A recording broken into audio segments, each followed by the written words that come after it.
नमस्कार दोस्तों, मैं डॉक्टर कुलदीप कुमार के सर आप सभी का बहुत बहुत स्वागत करता हूं एक नए बिंदु के साथ और एक नई कड़ी के साथ। तो आज का हमारा बिंदु है कृष्ण काव्य और कृष्ण काव्य के अंतर्गत राधा वल्लभी संप्रदाय। कृष्ण काव्य की अभी तक जो है कितनी क्लास हो चुकी है? पहली क्लास हमारी थी कृष्ण काव्य का उद्भव और विकास, दूसरी क्लास हमारी थी कृष्ण काव्य पुष्टि मार्गी संप्रदाय। कृष्ण काव्य का उद्भव और विकास दूसरी क्लास थी पुष्टि मार्गी संप्रदाय, ठीक है ना। और तीसरी क्लास थी हमारी अष्टछाप के कवि और क्लास 4 है राधा वल्लभी संप्रदाय, ठीक है ना, राधा वल्लभी संप्रदाय। तो देखते हैं राधा वल्लभी संप्रदाय के बारे में।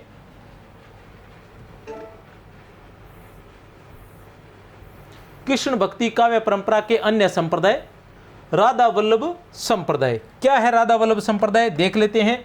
इस संप्रदाय के प्रवर्तक कौन हैं?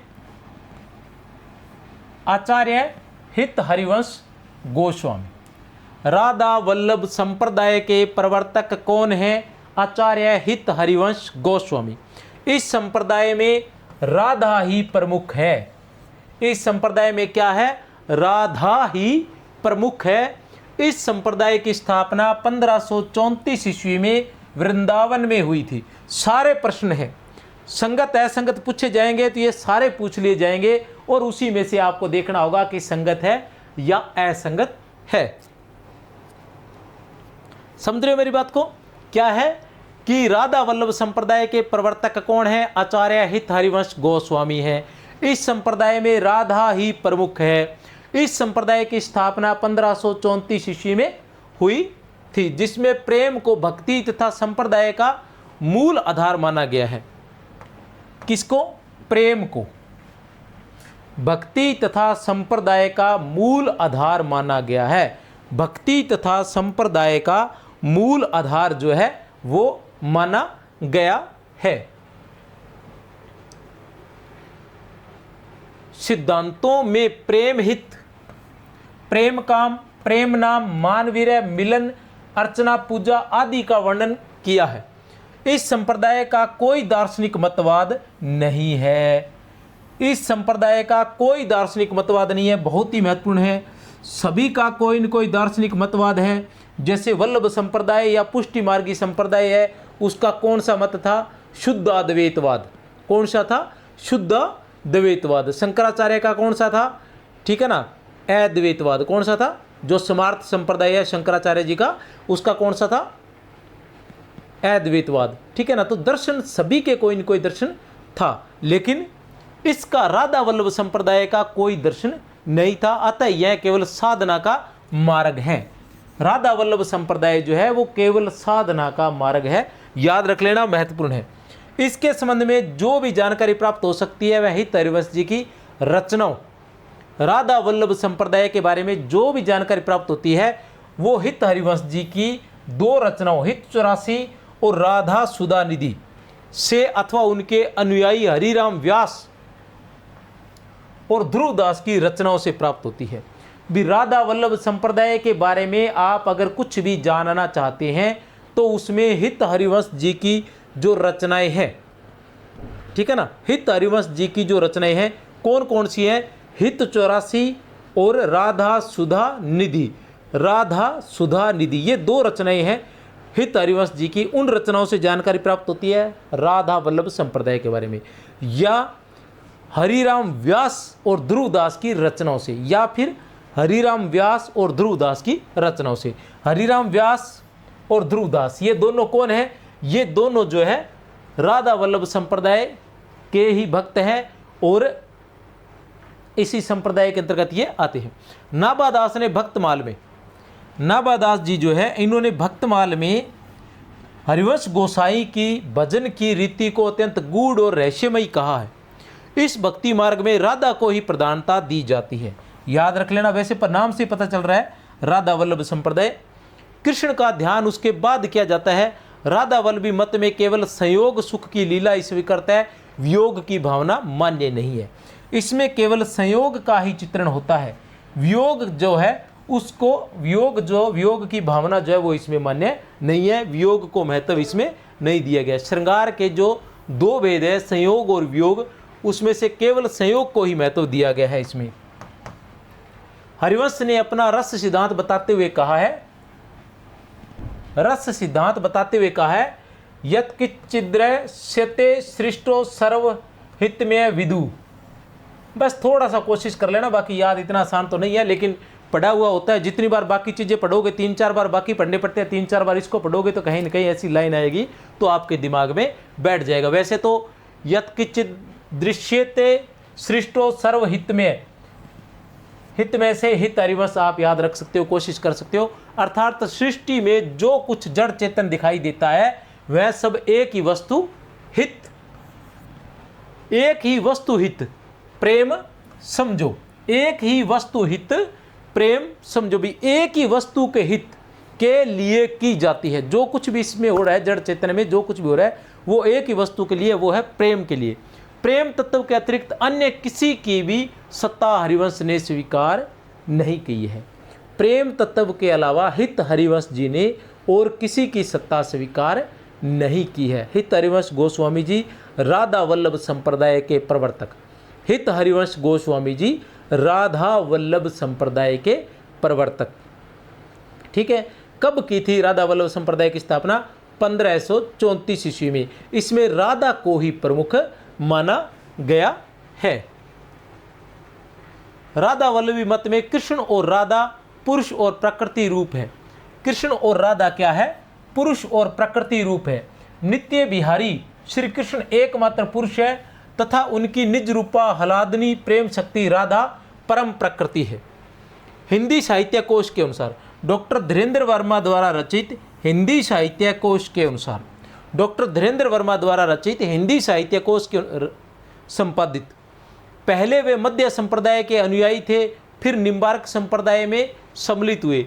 एक बार जब वे, अब देखिए क्या है कहानी, राधा वल्लभ संप्रदाय की क्या कहानी है। वर्तमान में हिंदी साहित्य में सर्व प्रमाणिक अगर ग्रंथ है तो वो है हिंदी साहित्य कोश। डॉक्टर धीरेन्द्र वर्मा द्वारा संपादित हिंदी साहित्य कोश जो है वो सर्व प्रमाणिक है। वर्तमान में उसकी जो है 2 प्रतियां, 2 भाग जो है वो तो मेरे पास हैं और मुझे ध्यान है 2 भाग के बारे में भी कि 2 भाग तो उसके हैं। अब तीसरा भाग उसका है या नहीं है अभी मेरे दिमाग में, मतलब मेरे सामने नहीं आया, हो सकता है तीसरा भी आ गया हो। 2 भाग है हिंदी साहित्य कोश के, डॉक्टर धीरेन्द्र वर्मा उसके संपादक है।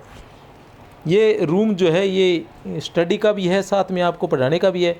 खुद भी यहीं बैठकर पढ़ता हूँ और आपको भी यहीं से पढ़ाता हूँ। तो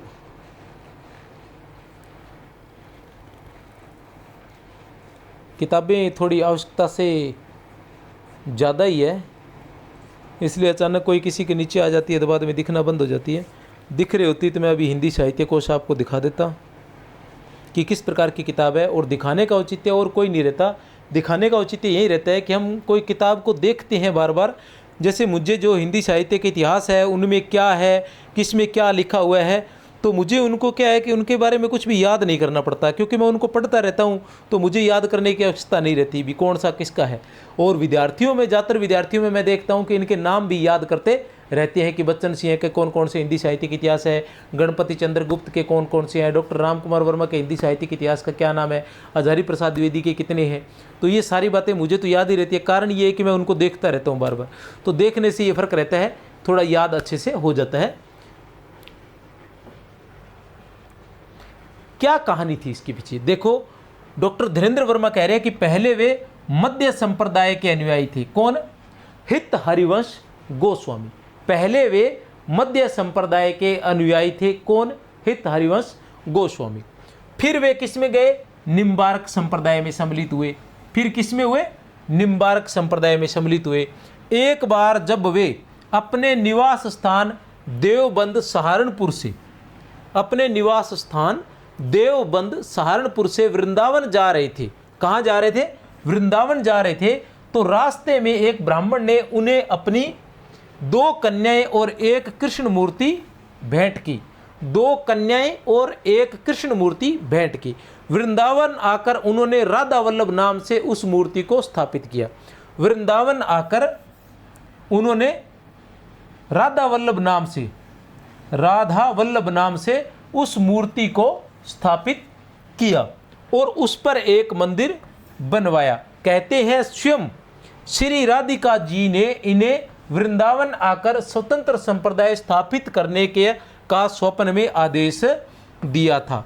ऐसा भी कहा जाता है कि स्वयं श्री राधिका जी ने इन्हें स्वप्न में आकर वृंदावन में जाकर अलग से संप्रदाय स्थापित करने का आदेश दिया था। इसलिए ये पहले मध्य संप्रदाय में थे और फिर निम्बारक संप्रदाय में रहे और वहां से इन्होंने वहां अलग से संप्रदाय की स्थापना की, राधा वल्लभ संप्रदाय। राधा वल्लभ संप्रदाय कब की? 1534 ईस्वी में। सन 1534 ईस्वी में राधा वल्लभ की मूर्ति का पट्ट महोत्सव हुआ। कब हुआ? 1534 ईस्वी में। कब हुआ? 1534 ईस्वी में, ठीक है ना। कब हुआ? 1534 ईस्वी में। अष्टछाप की स्थापना किसने की थी? अष्टछाप की स्थापना वल्लभाचार्य विठलनाथ जी ने की थी। कब की थी? 1565 ईस्वी में। कब की थी? 1565 ईस्वी में। श्रीनाथ जी के मंदिर का निर्माण किसने करवाया था? वल्लभाचार्य जी के शिष्य पूर्णमल खत्री ने। कब करवाया था? 1519 ईस्वी में। कब करवाया था? 1519 ईस्वी में करवाया था। राधा वल्लभ संप्रदाय की स्थापना कब हुई थी? 1534 ईस्वी में।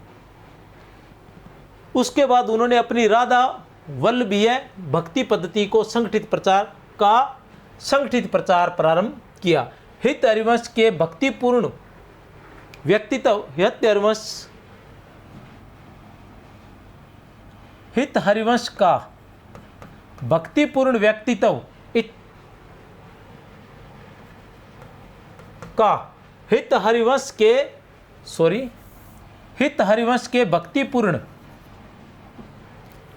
व्यक्तित्व का इतना प्रभाव था कि गौड़ीय वैष्णव संप्रदाय के अनुयायी, गौड़ीय वैष्णव संप्रदाय कौन सा है? चैतन्य संप्रदाय। चैतन्य महाप्रभु द्वारा, ठीक है ना, इसके चैतन्य महाप्रभु इसके प्रवर्तक थे। गौड़ीय वैष्णव संप्रदाय अनुयायी हरिराम व्यास ये विशाखा सखी के अवतार माने जाते हैं, वही वाले हैं। हित हरिवंश जो वंशी के अवतार भी माने जाते हैं। हरिराम व्यास जो संस्कृतज्ञ शास्त्रार्थी विद्वान थे, राधा वल्लभी मत में सम्मिलित हो गए। वह ध्रुवदास स्वप्न में ही हित जी के शिष्य बन गए। ये हरिराम व्यास और ध्रुवदास। हरिराम व्यास किस संप्रदाय के थे? गौड़ीय संप्रदाय के थे। चैतन्य महाप्रभु के चैतन्य संप्रदाय या गौड़ीय संप्रदाय के थे। लेकिन हित हरिवंश जी से इतने प्रभावित हुए कि इन्होंने उसको छोड़कर ये जो है राधा वल्लभ संप्रदाय को अपना लिया। और ध्रुवदास जी के बारे में ऐसा आता है कि ध्रुवदास जी ने क्या किया था? स्वप्न में ही हित हरिवंश गोस्वामी को अपना गुरु मान लिया था। राधा वल्लभी मत के कुछ प्रसिद्ध भक्त कवि रीतिकाल में भी हुए। रीतिकाल में कौन से हुए? राधा वल्लभ के चाचा हित वृंदावन दास। रीतिकाल में राधा वल्लभ संप्रदाय के भक्त कौन से थे? चाचा हित वृंदावन दास और श्री हटी जी। ये दोनों किस काल के हैं? रीतिकाल के हैं। चाचा हित वृंदावन दास और श्री हठी जी। चाचा हित वृंदावन दास और श्री हटी जी ये दोनों किस काल के हैं? रीतिकाल के हैं। और किस संप्रदाय के हैं? राधा वल्लभ संप्रदाय के। किस संप्रदाय के हैं? राधा वल्लभ संप्रदाय के। राधा व वल्लभ संप्रदाय के मंदिरों में, राधा वल्लभ संप्रदाय के मंदिरों में राधा कृष्ण दोनों की मूर्तियां नहीं होती है। बहुत ही महत्वपूर्ण है ये बात। राधा वल्लभ संप्रदाय के मंदिरों में राधा कृष्ण दोनों की मूर्तियां नहीं होती है, अपितु कृष्ण के विग्रह के पार्श्व में स्वर्ण पत्र पर श्री राधा अंकित होता है। राधा वल्लभ संप्रदाय के मंदिरों में राधा कृष्ण दोनों की मूर्तियां नहीं होती है, अपितु कृष्ण के विग्रह के पार्श्व में स्वर्ण पत्र पर श्री राधा अंकित होता है। ठीक है ना। राधा वल्लभी संप्रदाय में नित्य विहार के 4 विधायक तत्व माने गए हैं: कृष्ण, राधा, जीवात्मा और वृंदावन। राधा वल्लभ संप्रदाय में नित्य विहार के 4 विधायक तत्व माने गए: कृष्ण, राधा, जीवात्मा, वृंदावन। ऊपर क्या बताया गया? स्वर्ण पत्र पर श्री राधा अंकित होता है। ऐसा होता है कि श्री कृष्ण की मूर्ति रहती है और उसके पास में एक गद्दी रहती है, उस गद्दी पर स्वर्ण पत्र पर श्री राधा लिखा हुआ, स्वर्ण पत्र पर लिखा हुआ वहाँ रखा रहता है और उसकी सेवा की जाती है। उसको गद्दी सेवा भी कहते हैं। साथ साथ में उसको क्या कहते हैं? गद्दी सेवा भी कहते हैं। अर्थात दोनों की मूर्तियाँ वहाँ नहीं होती है।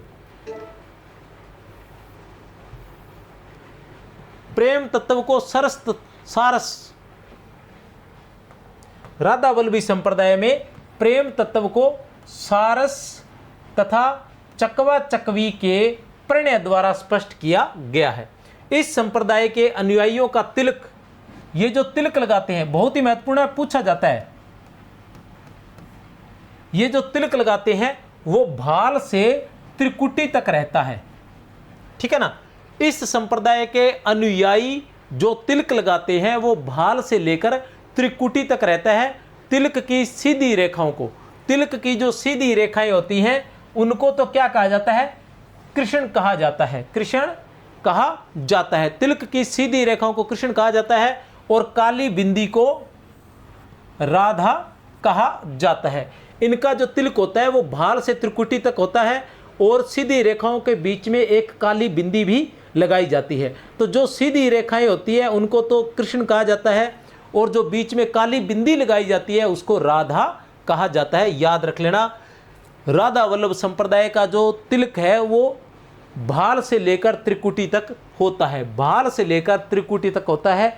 सीधी रेखाओं को कृष्ण कहते हैं और बिंदी को राधा कहते हैं, याद रख लेना। इस संप्रदाय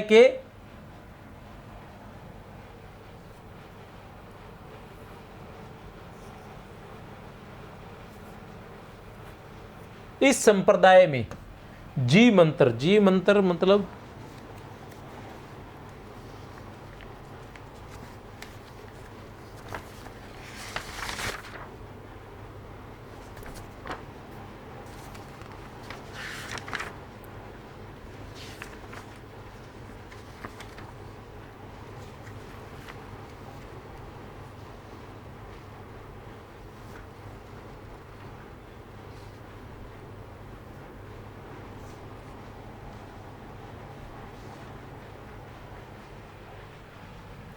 निज मंत्र दिया जाता है। इस संप्रदाय में निज मंत्र दिया जाता है, ध्यान रख लेना। इस संप्रदाय में निज मंत्र दिया जाता है जिसे ग्रहण करने पर 2 लड़ी कंठी जिसमें तुलसी के मनके होते हैं पहनना अनिवार्य होता है। महत्वपूर्ण है, इसकी विशेषता बहुत ही महत्वपूर्ण विशेषता है और अलग विशेषता है कि राधा वल्लभ संप्रदाय में निज मंत्र दिया जाता है। उस मंत्र जो दिया जाता है उस मंत्र का नाम क्या होता है? जैसे इन दोनों कहते हैं ना कि नाम दिया जाता है, ठीक है ना। ये दंदन सतगुरु है, ये राधा स्वामी है, इनके अंदर कहते हैं कि नाम दिया है। और भी बहुत सारे संप्रदाय हैं जिनके अंदर नाम दिया जाता है, नाम इस तरह से। तो इनके अंदर निज मंत्र दिया जाता है। क्या दिया जाता है? निज मंत्र दिया जाता है। और जिसे निज मंत्र दिया जाता है उसे 2 लड़ी कंठी पहननी होती है जिसमें तुलसी के मनके होते हैं। 2 लड़ी कंठी पहननी होती है जिसमें क्या होते हैं? तुलसी के मनके होते हैं। इस संप्रदाय का प्रमुख मंदिर वृंदावन में है। इस संप्रदाय का प्रमुख मंदिर वृंदावन में है। ये मंदिर किसने बनवाया था? ये मंदिर अपने हित हरिवंश ने ही बनवाया था, ठीक है ना। हित हरिवंश ने बनाया था, जहां उन्होंने मूर्ति की स्थापना की थी। राधा वल्लभी संप्रदाय के अनुयायी जो कहाँ कहाँ हैं? गुजरात में है, राजस्थान में है, मध्य प्रदेश में है, बुंदेलखंड में अधिक है। बाकी तो पूरे देश में होंगे, लेकिन राधा वल्लभी संप्रदाय के प्रमुख रूप से अनुयायी जो है वो गुजरात, राजस्थान, मध्य प्रदेश और बुंदेलखंड में अधिक है।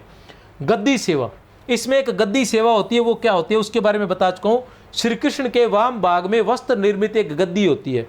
श्री कृष्ण के वाम भाग में वस्त्र निर्मित एक गद्दी होती है जिसके ऊपर स्वर्ण पत्थर पर श्री राधा शब्द अंकित हो रहता है। इसे गद्दी सेवा कहते हैं। इसे गद्दी सेवा भी, वहाँ श्री राधा लिखा हुआ, जो स्वर्ण पत्थर पर श्री राधा लिखा होता है उसको उस गद्दी पर रखा होता है और उसे ही गद्दी सेवा कहते हैं। आपको ध्यान रखना है कि राधा वल्लभ संप्रदाय में क्या होता है? श्री कृष्ण की मूर्ति होती है और उसके पास में एक गद्दी लगी होती है। उस गद्दी पर स्वर्ण पत्र पर श्री राधा लिख कर रखा हुआ होता है और उसी की सेवा होती है और उस सेवा को गद्दी सेवा कहते हैं।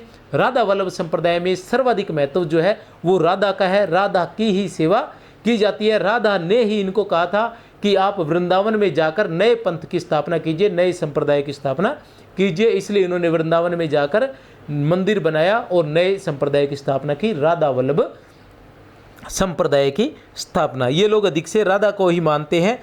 इनके जो भ्रुकुटी जो तिलक है वो भाल से लेकर त्रिकुटी तक होता है, भाल से लेकर त्रिकुटी तक होता है। उसकी जो लंबी रेखाएं होती हैं उनको कृष्ण कहा जाता है, उसमें जो एक बिंदी लगती है उसको राधा कहा जाता है।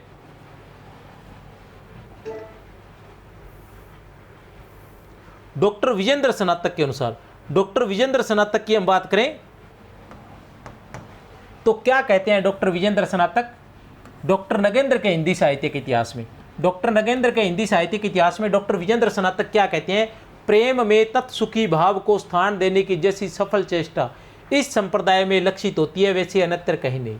प्रेम में तत्सुखी भाव को, प्रेम में तत्सुखी भाव को स्थान देने की जैसी सफल चेष्टा इस संप्रदाय में लक्षित होती है वैसे अन्यत्र कहीं नहीं।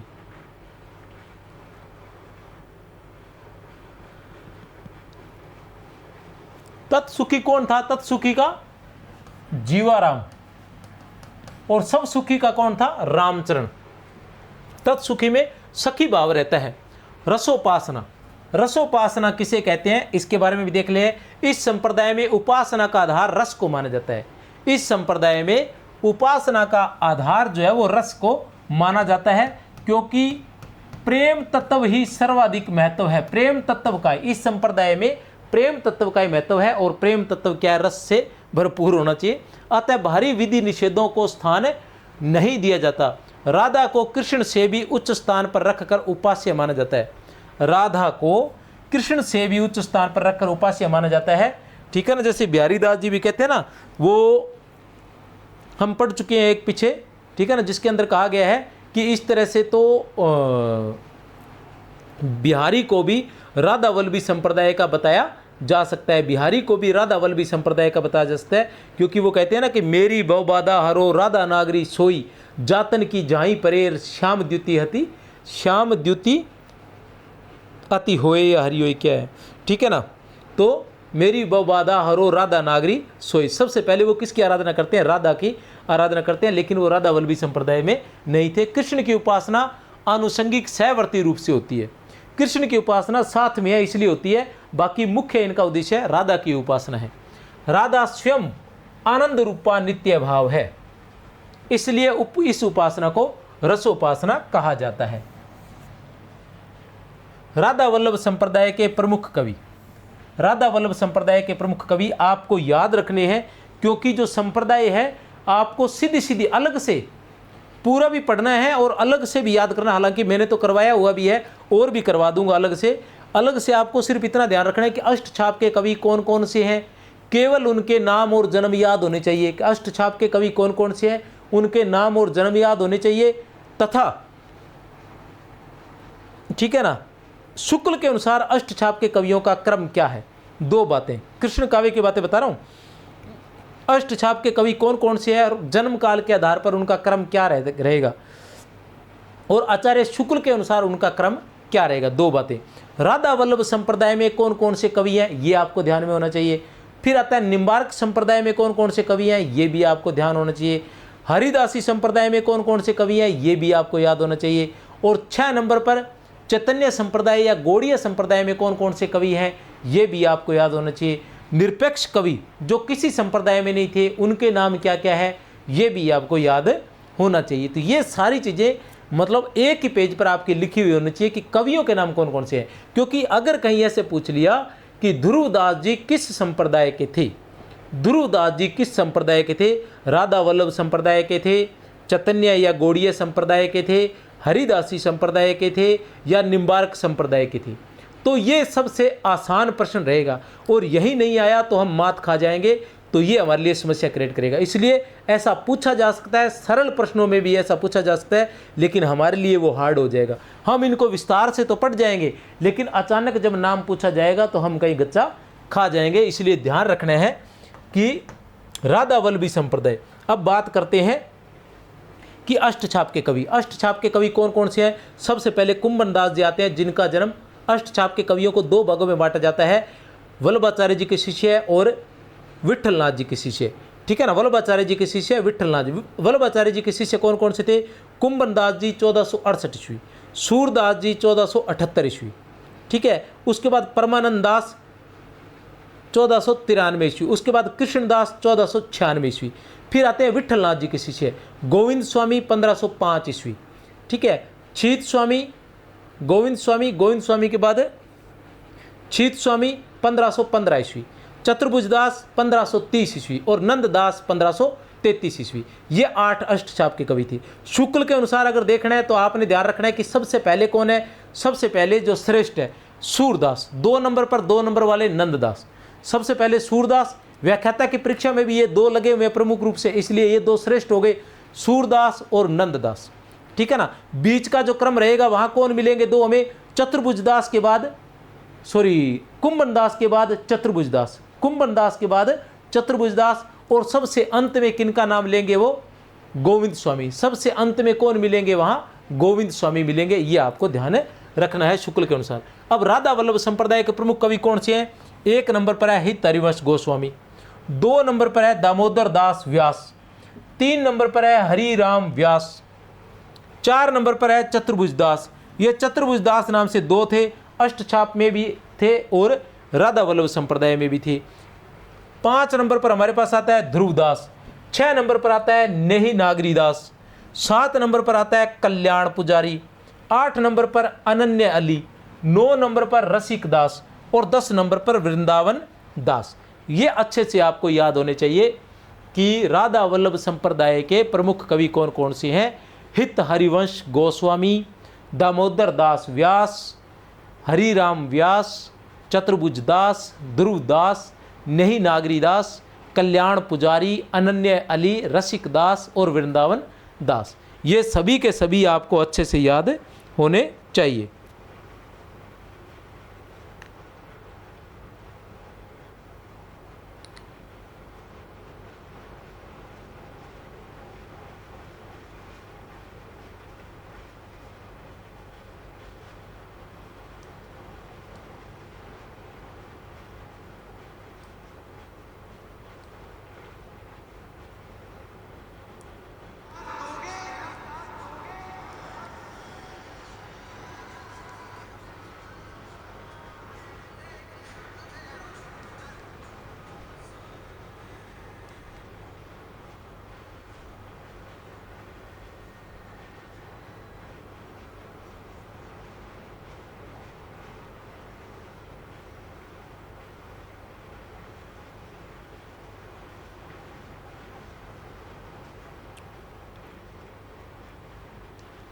हित हरिवंश गोस्वामी, दामोदर दास व्यास, हरिराम व्यास, चतुर्भुज दास, ध्रुव दास, नेही नागरीदास, कल्याण पुजारी, अनन्य अली, रसिक दास, वृंदावन दास।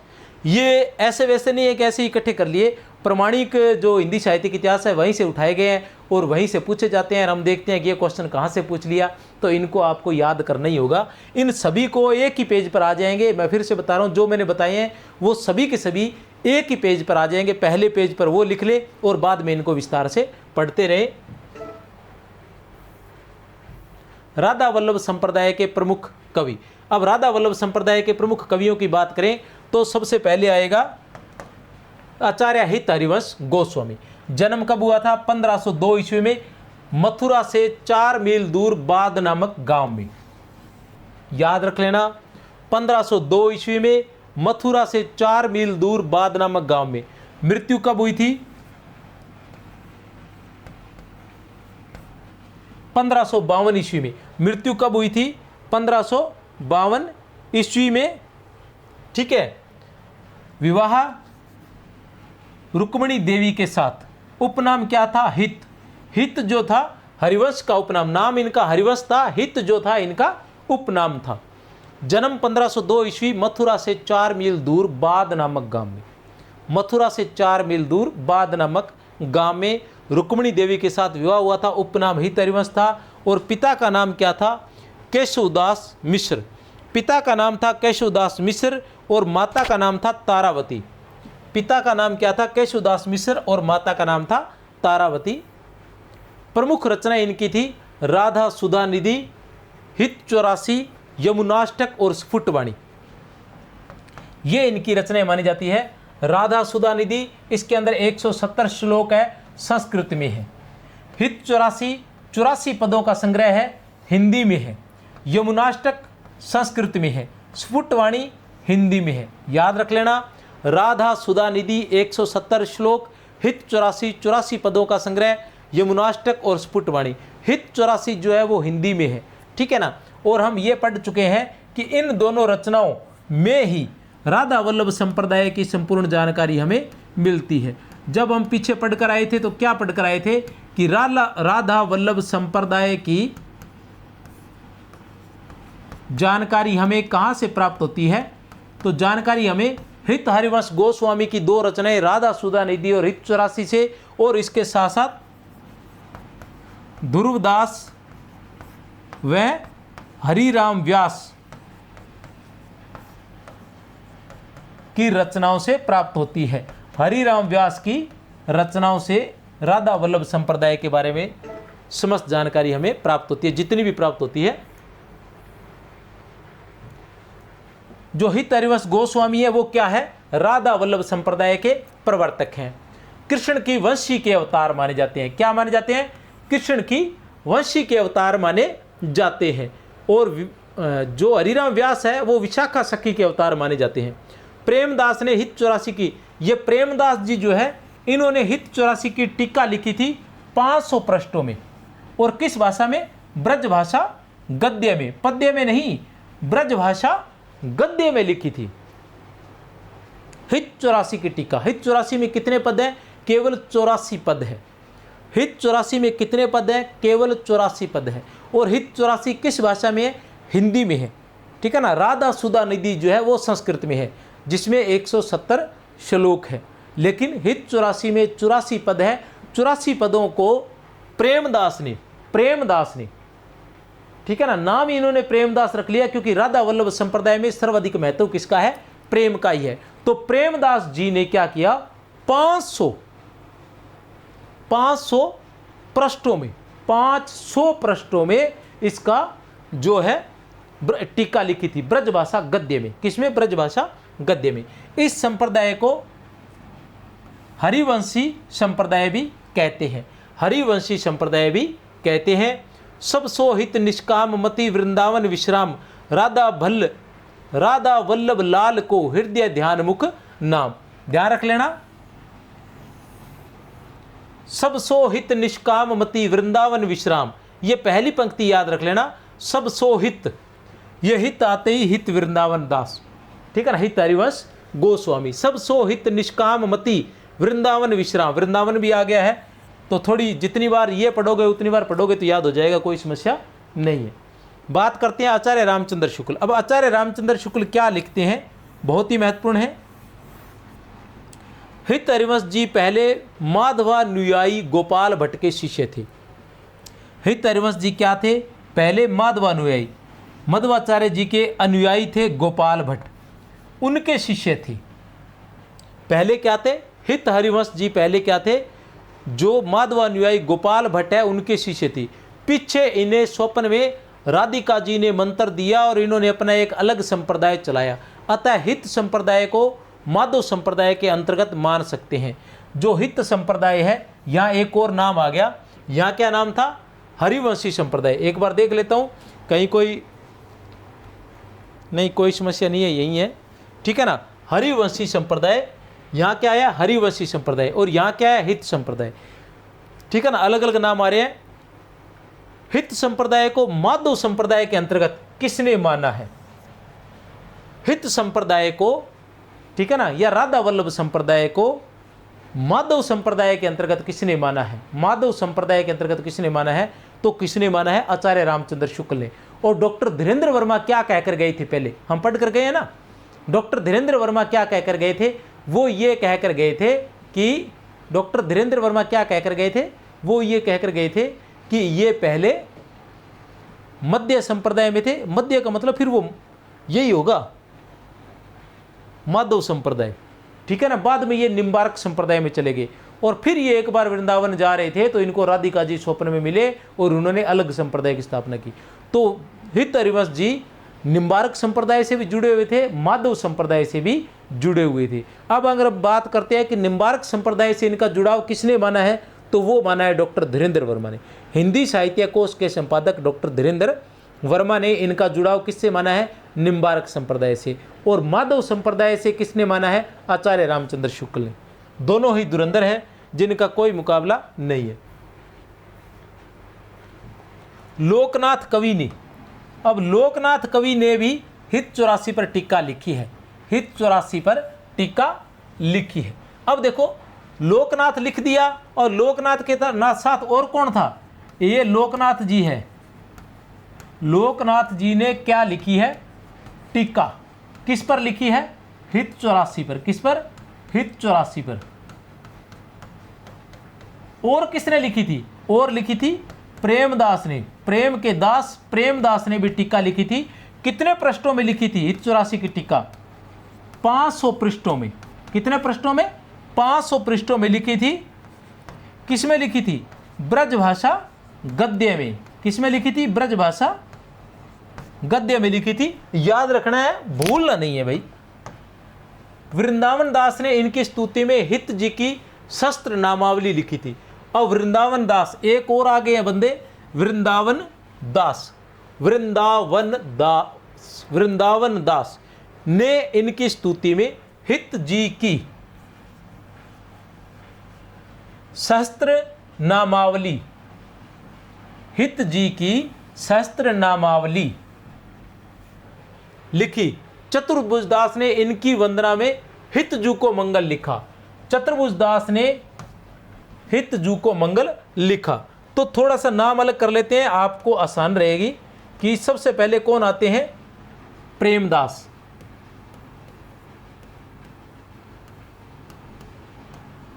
प्रेमदास ने क्या लिखा था? सबसे पहले आते हैं प्रेमदास। 2 नंबर पर आते हैं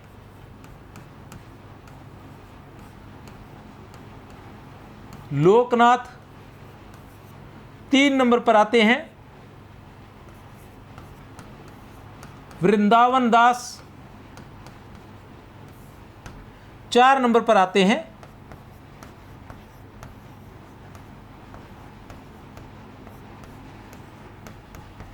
चतुर्भुज दास। अब जो प्रेमदास है, इन्होंने क्या लिखी थी?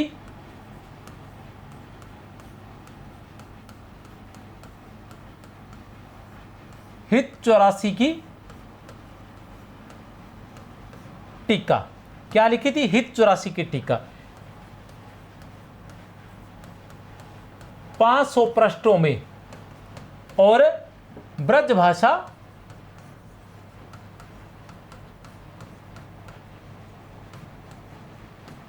गद्य में। 500 पृष्ठों में और ब्रजभाषा गद्य में। लोकनाथ ने क्या लिखी थी? लोकनाथ ने भी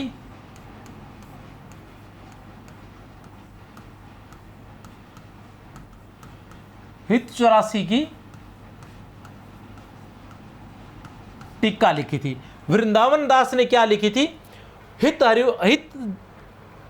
हरिवंश दास क्या? हित हरि जी की शस्त्र नामावली। क्या था? हित जी की। ठीक है, हित जी की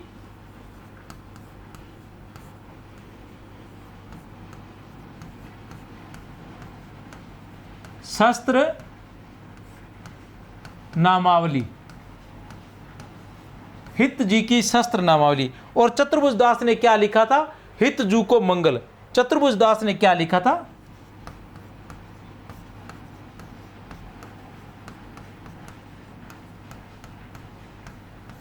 हित जू को मंगल। चतुर्भुज दास ने क्या लिखा था? हित जू को मंगल। और हरिराम व्यास ने क्या लिखा था?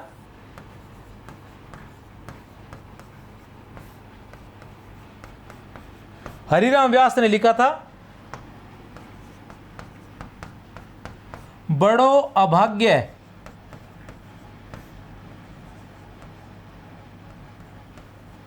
अनन्य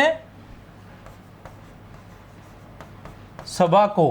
बड़ो अभाग्य अनन्य सभा को उठी गयो ठाठ सिंगार। ये कब लिखा था? ये पद लिखा था इन्होंने। कब लिखा था ये पद? हित हरिवंश की मृत्यु पर, या हित हरिवंश जी के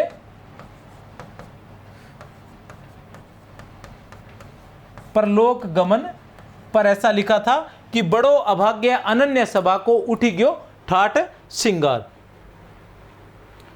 हित परमानंद व ब्रज जीवनदास ने इनकी जन्म बधाइयां लिखी थी। अब दो बंदे और आगे, क्या नाम है? हित परमानंद और ब्रज जीवन दास।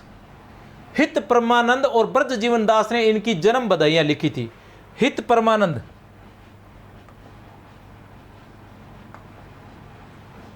6 नंबर पर हित परमानंद और 7 नंबर पर ब्रज जीवन दास। दोनों ने क्या लिखा था? जन्म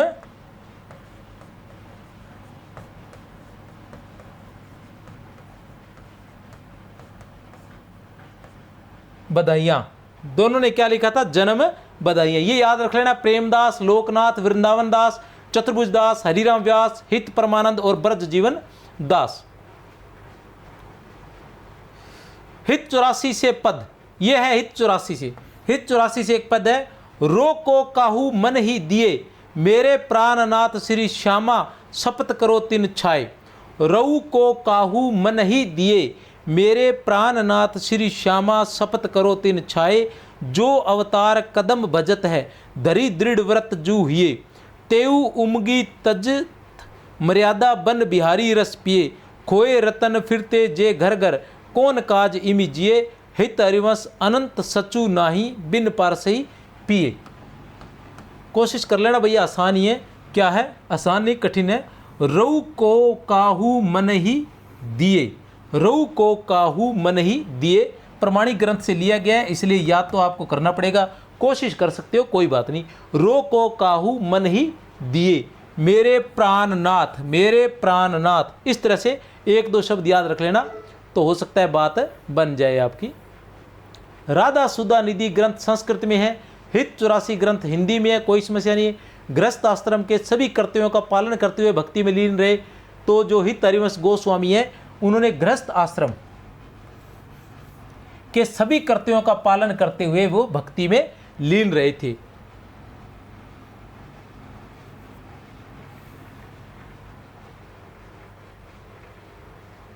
हित हरिवंश, हरिवंश के गुरु के रूप में श्री राधा को स्वीकार किया जाता है। हित हरिवंश के गुरु के रूप में श्री राधा को स्वीकार किया जाता है। हित 84 को इस संप्रदाय का मूल आधार माना जाता है। हित 84 को इस संप्रदाय का मूल आधार मानकर सबसे अधिक सम्मान दिया गया है। हित 84 में सिद्धांत है तो स्फुटवाणी में, हित 84 में तो क्या है? सिद्धांत है। और स्फुटवाणी में क्या है? प्रेम, अनन्यता, राधा भक्ति व जीवनोद्देश्य। ये दोनों रचनाएं हिंदी में है, क्योंकि राधा सुधा निधि तो संस्कृत में है और यमुनाष्टक भी संस्कृत में है। राधा सुधा निधि भी क्या है? संस्कृत में है, और यमुनाष्टक भी संस्कृत में है, और ये दोनों हिंदी में है। तो जो हित 84 है उसमें सिद्धांत दिए गए हैं, इस संप्रदाय के सिद्धांत दिए गए हैं। और जो स्फुटवाणी है इसमें प्रेम, अनन्यता, राधा भक्ति व जीवनोद्देश्य के बारे में बताया गया है। डॉक्टर विजेंद्र स्नातक, डॉक्टर विजेंद्र स्नातक क्या बोलते हैं उसको, डॉक्टर नगेंद्र के हिंदी साहित्य के इतिहास में लिखते हैं, ब्रज भाषा का जैसा समृद्ध, ब्रज भाषा का जैसा समृद्ध और प्रांजल रूप हित हरिवंश जी की वाणी में प्रस्फुटित हुआ है। ब्रज भाषा का जैसा शुद्ध और प्रांजल रूप हित हरिवंश जी की वाणी में प्रस्फुटित हुआ है, वैसा किसी अन्य भक्त कवि की रचनाओं में नहीं हुआ। डॉक्टर विजेंद्र स्नातक आगे चलकर फिर कहते हैं कि नंददास ने अवश्य शब्द चयन में परिष्कार पर बल दिया। नंददास ने अवश्य शब्द चयन में परिष्कार पर बल दिया है और शब्द मैत्री तथा ध्वन्यात्मकता, नाद सौंदर्य को अपनाकर नंददास जड़िया का पद पाया है। किंतु उनकी भाषा में हित हरिवंश जी के समान शुद्धता नहीं है। यह ध्यान रख लेना, शुद्धता नहीं है। मतलब कृष्ण काव्य जो है उसके अंदर अगर सर्वाधिक प्रमाणिक भाषा किसी की मानी जाए, जिसकी भाषा पर बहुत जबरदस्त पकड़ थी, सर्वश्रेष्ठ कवि तो सूरदास को माना जाता है, लेकिन भाषा की बात करें तो नंददास जी को माना जाता है। और इसी कारण उनको जड़िया की उपाधि दी गई थी। कैसा लग रहा था कि जैसे एक एक नग जड़े गए हो, रास पंचाध्यायी पर उनको ये उपाधि दी गई थी। लेकिन विजेंद्र स्नातक जी डॉक्टर नगेंद्र के हिंदी साहित्यिक इतिहास के अंतर्गत लिखते हैं कि नंददास जी ने ध्वन्यात्मकता, नाद सौंदर्य आदि सभी मतलब शुद्ध ब्रज भाषा का प्रयोग किया था, लेकिन फिर भी हित हरिवंश जैसी शुद्धता उनमें नहीं थी। एक बार फिर से देख ले, तुलनात्मक अध्ययन है, बहुत ही महत्वपूर्ण है, डॉक्टर नगेंद्र के हिंदी साहित्यिक इतिहास से लिया गया है। डॉक्टर विजेंद्र स्नातक क्या लिखते हैं, नंददास ने अवश्य शब्द चयन में परिष्कार पर बल दिया है, पर शब्द मैत्री तथा ध्वन्यात्मकता, नाद सौंदर्य को अपनाकर नंददास जड़िया का पद पाया है, किंतु उनकी भाषा में हित हरिवंश के समान शुद्धता नहीं है। किंतु उनकी भाषा में भी हित हरिवंश के समान शुद्धता नहीं है। आगे फिर विजेंद्र स्नातक जी लिखते हैं, क्या लिखते हैं डॉक्टर विजेंद्र स्नातक, संस्कृत की तत्सम शब्दावली को ब्रज भाषा के प्रभाव में ढलने की कला में हरिवंश जी की अद्भुत क्षमता प्राप्त है। संस्कृत की तत्सम शब्दावली को ब्रज भाषा के प्रवाह में ढालने की कला, संस्कृत की जो तत्सम शब्दावली है उसको ब्रज भाषा में ढालने की कला, मतलब शुद्ध और परिमार्जित ब्रज भाषा, तत्सम शब्दों से युक्त ब्रज भाषा, संस्कृत की तत्सम शब्दावली को ब्रज भाषा के प्रवाह में ढालने की कला में हरिवंश जी की अद्भुत क्षमता प्राप्त है। हरिवंश जी को अद्भुत क्षमता प्राप्त है। जयदेव की पदावली से विद्यापति ने प्रभाव ग्रहण किया। अब देखते जाइए, जयदेव की जो पदावली थी उससे किसने ग्रहण किया, विद्यापति ने प्रभाव ग्रहण किया था। हरिवंश ने जयदेव और विद्यापति दोनों की पदावली से प्रभाव लेकर, जयदेव की पदावली से विद्यापति ने, लेकिन हित हरिवंश जी ने दोनों की पदावली से, विद्यापति की और जयदेव की और विद्यापति की, दोनों की पदावली लेकर उसे ब्रज भाषा के कलेवर में अभिनव रूप दिया। शब्द मैत्री, समीचीन वर्ण विन्यास, नाद सौंदर्य, चित्रात्मकता, संगीतात्मकता और प्रांजलता उनकी ब्रज भाषा के उल्लेख्य गुण हैं, बहुत ही महत्वपूर्ण है। नंददास से भी तुलना हो गई है, जयदेव और विद्यापति से भी तुलना हो गई है हित हरिवंश जी की। किसने की है, डॉक्टर विजेंद्र स्नातक ने। डॉक्टर नगेंद्र के हिंदी साहित्य के इतिहास के अंतर्गत डॉक्टर विजेंद्र स्नातक ने क्या कहा है, डॉक्टर विजेंद्र स्नातक ने कि संस्कृत की तत्सम शब्दावली को ब्रज भाषा के प्रवाह में ढालने की कला में हरिवंश जी की अद्भुत क्षमता प्राप्त है। ठीक है ना, संस्कृतनिष्ठ शब्दावली का प्रयोग किया इन्होंने ब्रज भाषा में। जयदेव की पदावली से विद्यापति ने प्रभाव ग्रहण किया था और हरिवंश ने जयदेव और विद्यापति दोनों की पदावली से प्रभाव लेकर उसे ब्रज भाषा के कलेवर में अभिनव रूप दिया है। इसके बाद आते हैं दामोदर व्यास। दामोदर व्यास जो है इनको सेवक जी के नाम से जाना जाता है। दामोदर व्यास को किस नाम से जाना जाता है, सेवक जी के नाम से जाना जाता है। जन्म इनका 1527 ईस्वी में हुआ था। जन्म जो है इनका 1527 ईस्वी में हुआ था। दामोदर व्यास सेवक जी, जन्म 1527 ईस्वी, गोंडवाना प्रदेश जबलपुर के गड्ढा नामक ग्राम में, गोंडवाना प्रदेश जबलपुर के गड्ढा नामक ग्राम में। मृत्यु 1553 ईस्वी। प्रमुख रचना इनकी है सेवकवाणी, जिसमें 16 प्रकरण है। आचार्य रामचंद्र शुक्ल का हिंदी साहित्य के इतिहास में भी प्रकरण है सेवकवाणी, जिसमें 16 प्रकरण है। श्री वृंदावन नव कुंज या नव कुंज रहेगा एक ही, श्री वृंदावन नव कुंज, श्री हरिवंश प्रेम रस पुंज, श्री हरिवंश कर्त नित केली, छिन छिन प्रति नव रस झेली। ये इनका पद है। चैतन्य संप्रदाय के कवि भगवत मुदित ने इनका जीवन चरित्र 62 पदों में लिखा है। चैतन्य संप्रदाय के दूसरे संप्रदाय के कवि ने इनका क्या नाम था उनका, भगवत मुदित, उन्होंने इनका जीवन परिचय 62 पदों में विस्तार से लिखा है। इनकी रचना सेवकवाणी को हित 84 का पूरक माना जाता है, बहुत ही महत्वपूर्ण है। दामोदर दास की रचना को सेवकवाणी को हित 84 का पूरक माना जाता है। सेवकवाणी यह 16 प्रकरणों में है, जिसमें राधा वल्लभ संप्रदाय के सिद्धांतों एवं भक्ति पद्धति का विवेचन पद्यबद्ध शैली में किया गया है। इसमें क्या है, राधा वल्लभ संप्रदाय के सिद्धांत है एवं भक्ति पद्धति का विवेचन पद्यबद्ध शैली में किया गया है। बिल्कुल सिद्धांत है। हित 84 में क्या है? हित 84 में भी सिद्धांत है और ये इसका पूरक है, अर्थात इसमें भी सिद्धांत दिए गए हैं। हित 84 में भी सिद्धांत है और इसमें भी सिद्धांत है और ये इसका जो है पूरक माना गया है। सेवक वाणी जो रचना है ये इसकी पूरक मानी गई है। इसके बाद है हरिराम व्यास। बात करता हूं मैं हरिराम व्यास की, ठीक है। तीसरे कवि हैं, राधा वल्लभ संप्रदाय के तीसरे कवि हैं हरिराम व्यास। जन्म 1492 ईस्वी ओरछा टिक्कमगढ़ राज्य में। कहाँ हुआ था? ओरछा टिक्कमगढ़ राज्य में। प्रमुख रचना इनकी व्यासवाणी और नवरत्न है। व्यासवाणी में 758 पद और 148 दोहे हैं। नवरत्न संस्कृत में है। रागमाला में 604 दोहे हैं। सब धर्म पद्धति जो संस्कृत में है। कौन कौन सी रचनाएं? प्रमुख रचनाएं व्यासवाणी, रागमाला, नवरत्न और सब धर्म पद्धति। व्यासवाणी आसानी से याद रह जाएगी। व्यासवाणी किसकी है? हरिराम व्यास की है। रागमाला याद रखना है, नवरत्न याद रखना है, सब धर्म पद्धति याद रखना है। प्रमुख रूप से व्यासवाणी और रागमाला याद रख लेना। ओरछा नरेश महाराजा मधुकर्षा के राजगुरु थे। ओरछा नरेश महाराजा मधुकर्षा के, ओरछा नरेश महाराजा मधुकर्षा के राजगुरु थे। वृंदावन में हरित्रयी नाम से जो 3 महात्मा विख्यात है उनमें से ये भी एक है। हरित्रयी में से वैष्णव भक्तों में व्यास जी विशाखा सखी के अवतार माने जाते हैं। वैष्णव भक्तों में व्यास जी जो है वो किसके माने जाते हैं? विशाखा सखी के अवतार माने जाते हैं। हित हरिवंश क्या है? श्री कृष्ण की वंशी के अवतार माने जाते हैं। हित हरिवंश जी श्री कृष्ण की वंशी के अवतार माने जाते हैं। और जो व्यास जी है ये विशाखा सखी के अवतार माने जाते हैं। क्या? विशाखा सखी के अवतार माने जाते हैं। रागमाला अप्रकाशित है इनकी रचना, जिसमें 604 दोहे हैं और यह संगीत शास्त्र के रूप में जाना जाता है।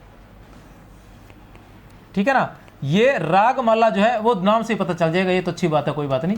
संगीत शास्त्र के नाम से जाना जाता है। संयोग श्रृंगार, संयोग श्रृंगार को व्यास जी ने कुंज केली का प्राण माना है। वीर्य पक्ष की भक्ति को सीढ़ी, ठीक है ना, वीर्य पक्ष की भक्ति को संयोग श्रृंगार को व्यास जी ने कुंज केली का प्राण माना है। संयोग श्रृंगार को कुंज केली का प्राण माना है। कुंज केली मीठी है वीर्य भक्ति सीठी जो याग।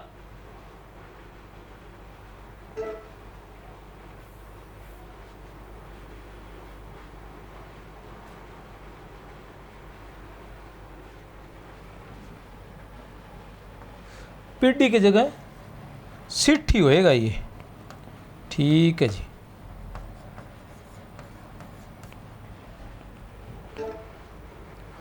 कुंज केली मिठी है वीरे भक्ति सिठी जो आग। व्यास विलास रस पीवत मिटे हृदय की दा।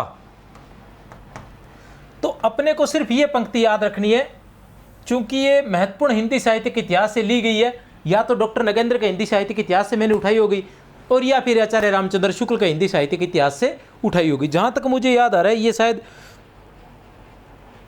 नगेंद्र के इतिहास से रहेगी, ठीक है ना। तो कुंज केली मिठी है वीर भक्ति सीठी जो याग, किसकी है? हरिराम व्यास की। किसकी पंक्तियां ये? हरिराम व्यास की। कुंज केली मिठी है हरि भक्ति, कुंज केली मिठी है वीर भक्ति सीठी जो याग। वीर भक्ति सीठी जो आग। हित हरिवंश जी की मृत्यु पर, मैं पहले बता चुका हूं कि हित हरिवंश जी की मृत्यु पर इन्होंने क्या कहा था, बहुत ही महत्वपूर्ण है कि बड़ो अभाग्य अनन्य सभा को उठी गयो ठाठ सिंगार। बड़ो अभाग्य अनन्य सभा को उठी गयो ठाठ सिंगार। किसने कहा था? हरिराम व्यास ने, ठीक है ना। हरिराम व्यास ने किसकी मृत्यु पर कहा था?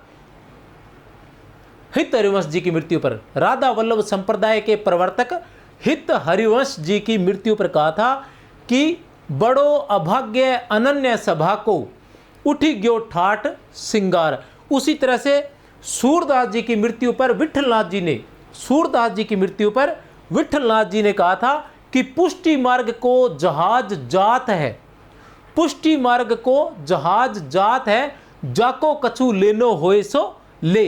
पुष्टि मार्ग को जहाज जात है, पुष्टि मार्ग का जहाज किसे कहा गया? अचानक पूछ लिया जाए कि पुष्टि मार्ग का जहाज किसे कहा गया है, तो सूरदास जी को कहा गया है। और किसने कहा है? तो विठलनाथ जी ने कहा है, ये ध्यान रख लेना। और बड़ो अभाग्य अनन्य सभा को उठी गयो ठाठ सिंगार, किसकी पंक्तियां हैं? हरिराम व्यास की पंक्तियां हैं। किसके लिए?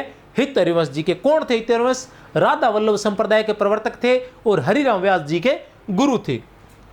गणपति चंद्र गुप्त, गणपति चंद्र गुप्त क्या लिखते हैं ये भी देख लेते हैं। व्यासवाणी को दो भागों में विभक्त किया गया है, सिद्धांत रस विषय और श्रृंगार रस विषय। श्रृंगार का ध्यान रखें, ऐसा लिखा जाता है लेकिन टाइपिंग वाले आजकल वैसे लिख देते हैं, ठीक है ना। सिद्धांत रस विषय और श्रृंगार रस विषय, समझ गए।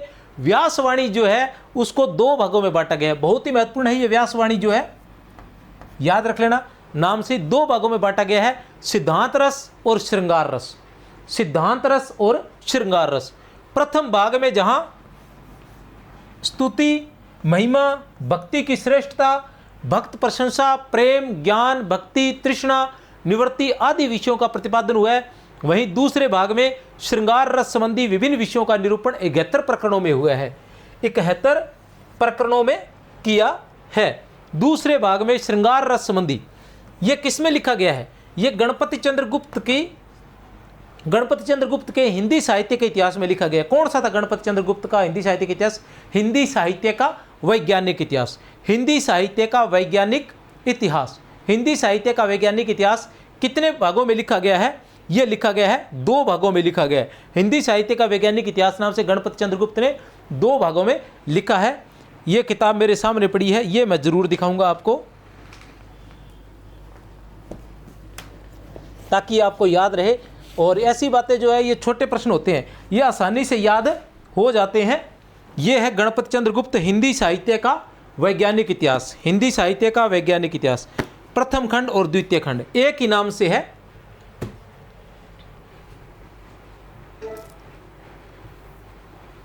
डॉक्टर विजेंद्र स्नातक, डॉक्टर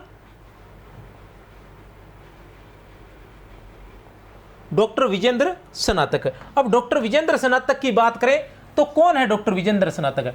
डॉक्टर विजेंद्र स्नातक अपनी पुस्तक राधा वल्लभ संप्रदाय में, डॉक्टर विजेंद्र स्नातक की पुस्तक है राधा वल्लभ संप्रदाय सिद्धांत और साहित्य। वैसे तो डॉक्टर विजेंद्र स्नातक क्या अधिकतर है डॉक्टर नगेंद्र के हिंदी साहित्य के इतिहास में लिखते हुए नजर आ रहे हैं, क्योंकि भक्ति काल से सगुण भक्ति से संबंधित जो पार्ट है वो डॉक्टर नगेंद्र का जो सगुण भक्ति से संबंधित पार्ट है उसको लिखने वाले कौन है? उसको विजेंद्र स्नातक ही लिखने वाले हैं। लेकिन यहाँ विजेंद्र स्नातक की अलग से किताब है, कौन सी है वो?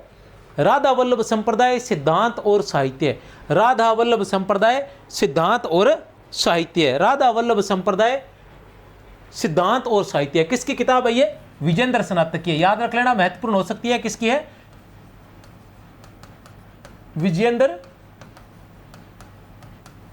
स्नातक की ये किताब है राधा वल्लभ संप्रदाय सिद्धांत और साहित्य में। लिखते हैं कि संयोग श्रृंगार के इतने अधिक वर्णन व्यासवाणी में उपलब्ध होते हैं।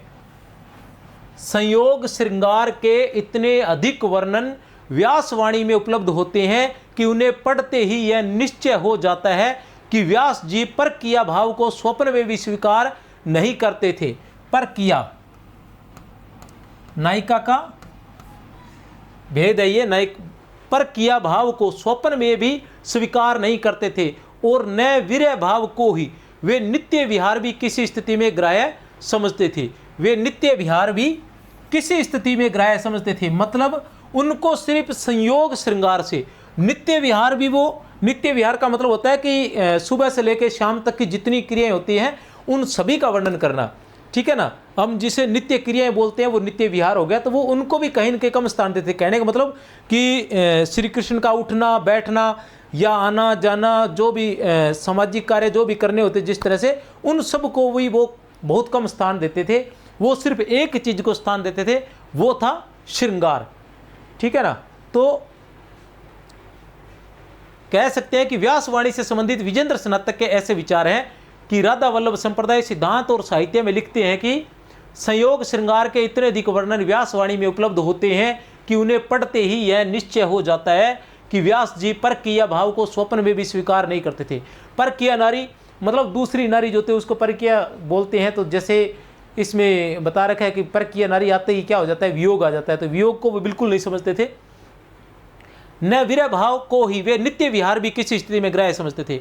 गणपति चंद्र गुप्त, अब गणपति चंद्र गुप्त क्या कहते हैं? हालांकि ऊपर गणपति चंद्र गुप्त ने बताया कि व्यासवाणी के दो भाग हैं, एक सिद्धांत से संबंधित, एक श्रृंगार से संबंधित। एक सिद्धांत से संबंधित, एक श्रृंगार से संबंधित। जो श्रृंगार से संबंधित है उसमें 71 प्रकरणों में बांटा गया है, उसको 71 प्रकरणों में बांटा गया है। इनके काव्य में स्थूलता, शारीरिक एवं इंद्रियता की ही प्रधानता है, फिर भी उसमें कहीं न कहीं भावना का उन्मेष भी दृष्टिगोचर होता है। कुछ गलत तो नहीं लिखा?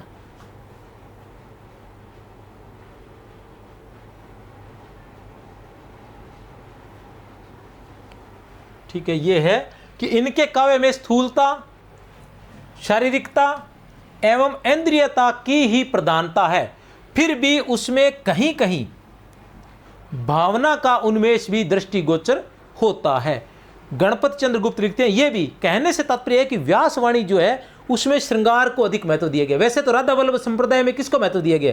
प्रेम को महत्व दिया गया, प्रेम तत्व को महत्व दिया गया है, क्योंकि स्वयं हितहरिवंश जी कहते हैं कि प्रेम तत्व के आगे कुछ भी नहीं है। सर्वश्रेष्ठ स्थान जो है वो प्रेम को ही दिया गया है। और हितहरिवंश जी भी जो वीर्य भावना है उस पर नहीं, जो संयोग श्रृंगार की भावना है उसको अधिक महत्व देते हैं। तो राधा वल्लभ संप्रदाय जो है वो पूरा का पूरा संयोग श्रृंगार पर ही टिका हुआ है।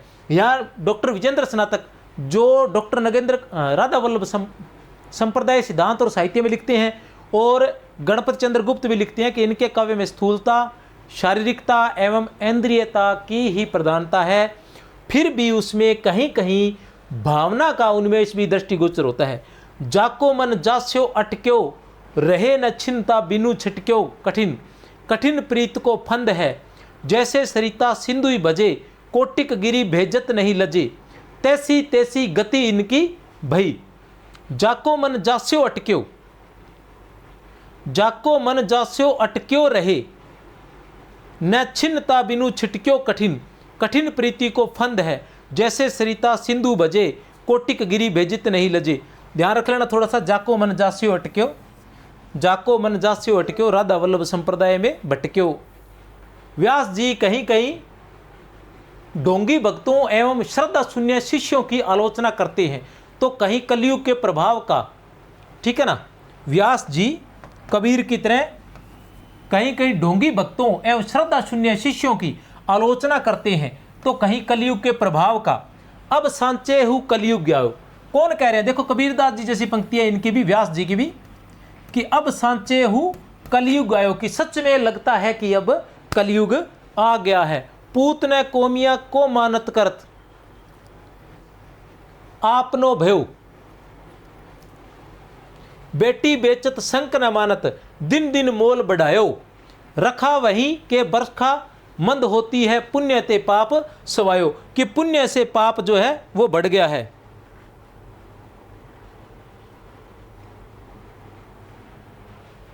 पूत ने कह्यो, यहां रहेगा कह्यो,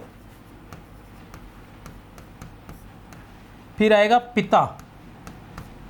पूत ने कह्यो पिता को मानत, करत आपनो भायो, ठीक है ना, कि पुत्र जो है वो पिता की बात मान नहीं रहा है कि सच में कलयुग आ गया। आपने सिर्फ इतना याद रखना है, अपने इसकी व्याख्या नहीं करनी है। अब सांचे हूँ कलयुग आयो, बस अब सांचे हूँ कलयुग आयो। किसका कलयुग आ गया? व्यास जी का, ठीक है ना, हरि राम व्यास जी का। अब सांचे हूँ कलयुग आयो, हरि राम व्यास जी। हरि राम व्यास जी क्या कहते हैं कि अब सांचे हूँ कलयुग आयो, बस इतना याद रख लेना, ये पंक्ति महत्वपूर्ण है। व्यास जी ने लगभग 150 मुक्तक साखियां भी लिखी है, मतलब इन पर कहीं न कहीं कबीरदास जी का प्रभाव नजर आ रहा है। व्यास जी ने लगभग 150 मुक्तक साखियां भी लिखी है। व्यास बड़ाई लोक की कुकर की पहचानी, प्रीति करे मुख चाट ही वेर करे तनु हानि। भी व्यास बड़ाई लोक की कुकर की पहचानी, कि इस लोक की जो ज़्यादा बड़ाई करते हैं तो वो मतलब इसको कुत्ते के समान बताया है। और कुत्ता एक ऐसा होता है कि जो अगर चाटता भी है तो भी उसका नुकसान ही होता है, कि कुत्ते का चाटा हुआ भी नुकसानदायक होता है, क्योंकि उसमें बहुत सारे कीटाणु होते हैं, बीमारियां फैली होती है। रेबीज एक ऐसी बीमारी है जिसका कोई इलाज ही नहीं है। तो प्रीति करे मुख चाटी वेर करे तनुहानु, काहू के बल भजन को काहू के आचार, व्यास भरोसे कुंवरी के सोवत पाप पसार, व्यास बढ़ाई और की मेरे मन धिकार, रसिकन की गारी भी यह मेरो सिंगार। व्यास जी कह रहे हैं व्यास बढ़ाई और की मेरे मन धिकार भी, और किसी की अगर बढ़ाई करता हूं तो मेरे मन को धिकार है। रसिकन की गारी भी यह मेरो सिंगार, अगर रसिकन कोई है, राधा से प्रेम करने वाला या राधा की भक्ति करने वाला या रसिक कोई व्यक्ति है, तो अगर वो गाली भी लेता है तो मेरे लिए वो क्या है, श्रृंगार है। आपको सिर्फ इतना याद रखना है, व्यास बढ़ाई लोक की कुकर की पहचानी, किसकी है ये, हरिराम व्यास की है। चतुर्भुज दास, ये दूसरे चतुर्भुज दास आगे हैं। एक हम अष्ट छाप के पढ़कर गए थे, अष्ट छाप के चतुर्भुज दास पढ़कर गए थे, जो किसके पुत्र थे, कुंभन दास जी के पुत्र थे। अष्ट छाप के जो चतुर्भुज दास पढ़कर गए थे वो कुंभन दास जी के पुत्र थे। जन्म कब हुआ था उनका, 1530 ईस्वी में उनका जन्म हुआ था। मिश्र बंधु विनोद में, अब चतुर्भुज दास, इन दोनों चतुर्भुज दास में क्या समस्या, उसको थोड़ा सा आराम से हम समझ लेंगे। आपको भी ध्यान रखना है कि मिश्र बंधु विनोद में उन्हें अष्ट छाप के कवि चतुर्भुज दास के रूप में प्रमाणित किया गया है। अब ये जो हिंदी साहित्य का इतिहास है, ये डॉक्टर नगेंद्र का हिंदी साहित्य का इतिहास है, और डॉक्टर नगेंद्र के हिंदी साहित्य के इतिहास में डॉक्टर विजेंद्र स्नातक क्या लिखते हैं, वो कहते हैं कि ये जो चतुर्भुज दास है ना, राधा वल्लभ संप्रदाय वाले चतुर्भुज दास है, इनको मिश्र बंधुओं ने क्या किया, अष्ट छाप का चतुर्भुज दास मान लिया था। जो राधा वल्लभ संप्रदाय के चतुर्भुज दास है, उनको मिश्र बंधुओं ने अष्ट छाप वाला चतुर्भुज दास मान लिया था। और इन चतुर्भुज दास का वर्णन उन्होंने कहाँ किया है, मिश्र बंधुओं ने इन चतुर्भुज दास का वर्णन उन्होंने कहाँ किया है, इन चतुर्भुज दास का उन्होंने वर्णन किया है अष्ट छाप के कवियों में।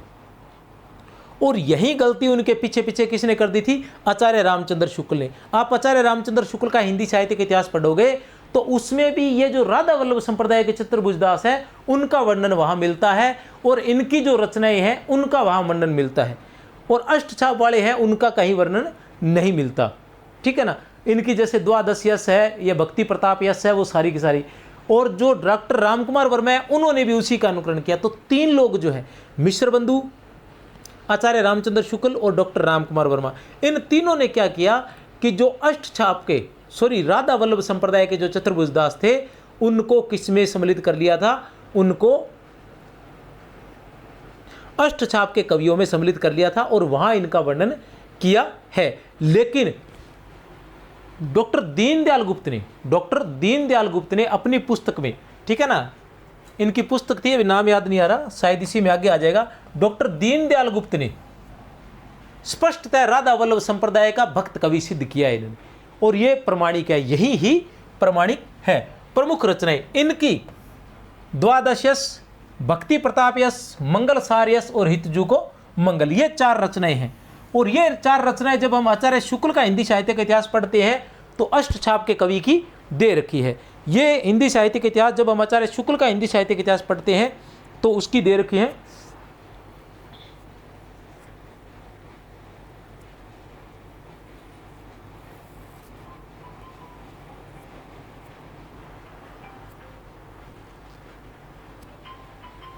शुक्ल के इतिहास की बात करते हैं तो वो भी मैं आपको दिखा देता हूं।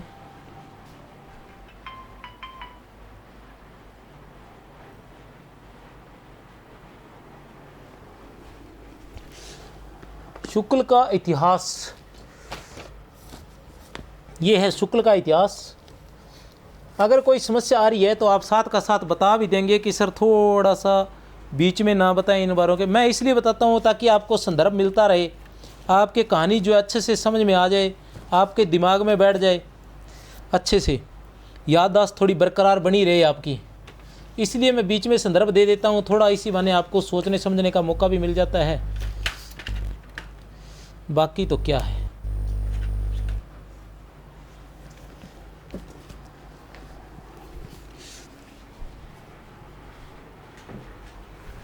यह है आचार्य शुक्ल का हिंदी साहित्य का इतिहास।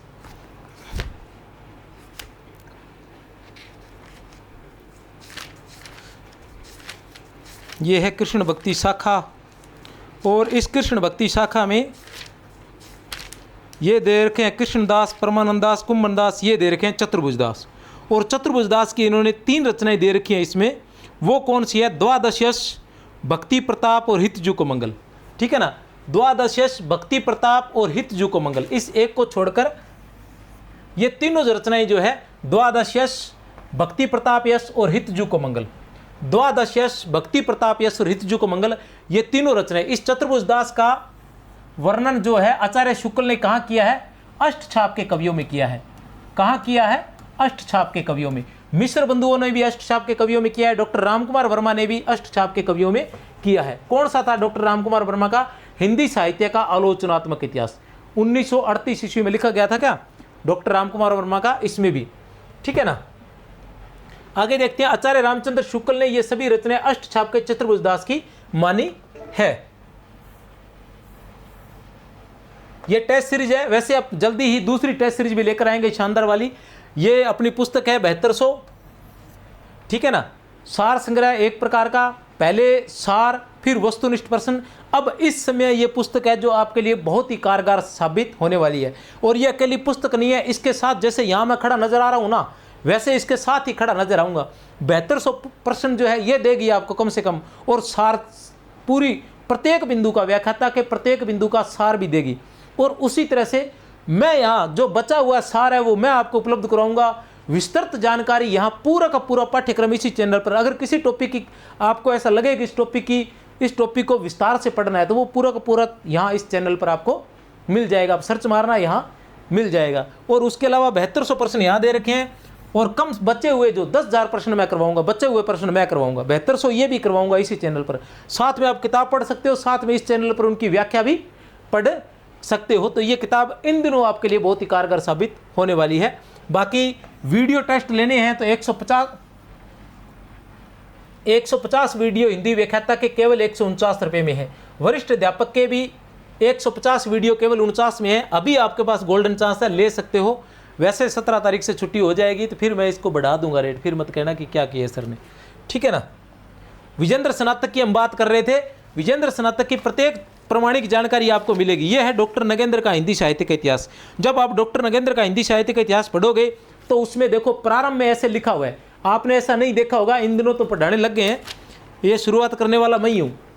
ये देखिए इसमें लिखा हुआ है और ये भी लिखा हुआ है, ठीक है ना। ये प्रारंभ में दिया हुआ है कि डॉक्टर नगेंद्र के हिंदी साहित्य के इतिहास में किसने क्या लिखा है, ठीक है ना। क्योंकि डॉक्टर नगेंद्र और हरदयाल ने इसको क्या किया है, केवल संपादक किया है। डॉक्टर नगेंद्र और डॉक्टर हरदयाल, डॉक्टर नगेंद्र इसके संपादक है और डॉक्टर हरदयाल जो इसके सह संपादक है। इन्होंने केवल संपादन किया है, लिखने वाले इसके अलग हैं। तो जो इसका सगुण भक्ति काव्य है और भक्ति काल की जो उपलब्धियां हैं वो किसने लिखा है? सगुण भक्ति काव्य डॉक्टर विजेंद्र स्नातक ने लिखा है। तो सगुण भक्ति से संबंधित कृष्ण काव्य और राम काव्य से संबंधित जो सारी बातें हैं वो विजेंद्र स्नातक की है, ठीक है ना। तो अब क्या लिखते हैं डॉक्टर विजेंद्र स्नातक, देख लेते हैं। इसलिए मैंने बार बार ये विजेंद्र स्नातक लिखा है, जानकारी पूरी मिलेगी, एकदम ओके मिलेगी। हिंदी साहित्य के इतिहास ग्रंथों में चतुर्भुज दास का जीवन वृत्त बड़े भ्रामक रूप में अंकित है। अष्टछाप के चतुर्भुज दास को राधा वल्लभ संप्रदाय के साथ मिला दिया गया है। यह समस्या सर्वप्रथम मिश्र बंधुओं ने खड़ी की। उन्होंने मिश्र बंधु विनोद में राधा वल्लभ चतुर्भुज दास की भक्ति प्रताप, द्वादश यश और हितजू को मंगल जैसी विख्यात रचनाओं को, भक्ति प्रताप, द्वादश यश और हितजू को मंगल जैसी विख्यात रचनाओं को अष्टछापी भक्त चतुर्भुज दास की कृतियां बताया है। आचार्य रामचंद्र शुक्ल और डॉक्टर रामकुमार वर्मा के इतिहास ग्रंथों में भी यही समस्या है। इनके निराकरण का श्रेय डॉक्टर दीनदयाल गुप्त को है। याद रख लेना, ये नाम काफी महत्वपूर्ण है। कृष्ण काव्य पर इन्होंने काफी लिखा है। पुष्टि मार्गी चतुर्भुज दास की रचना कौन सी है? चतुर्भुज कीर्तन संग्रह, कीर्तनावली और दान लीला। जो पुष्टि मार्गी चतुर्भुज दास थे उनकी ये रचनाएं हैं। कौन सी है? चतुर्भुज कीर्तन संग्रह, कीर्तनावली और दान लीला। ये कौन सी है? पुष्टि मार्गी चतुर्भुज दास। और जो राधा वल्लभी संप्रदाय के जो चतुर्भुज दास है उनकी हम पढ़ चुके हैं। कौन सी? द्वादश यश, भक्ति प्रताप यश, हितजू को मंगल, और एक कौन सी है? ये वाली दे रखी। वैसे तो भक्ति प्रताप यश, द्वादश यश, हितजू को मंगल, और एक रचना और है, क्या नाम था उसका, दिमाग से निकल जाती है, मंगल सारयस। एक है मंगल सारयस, हितजू को मंगल और मंगल सारयस, ठीक है।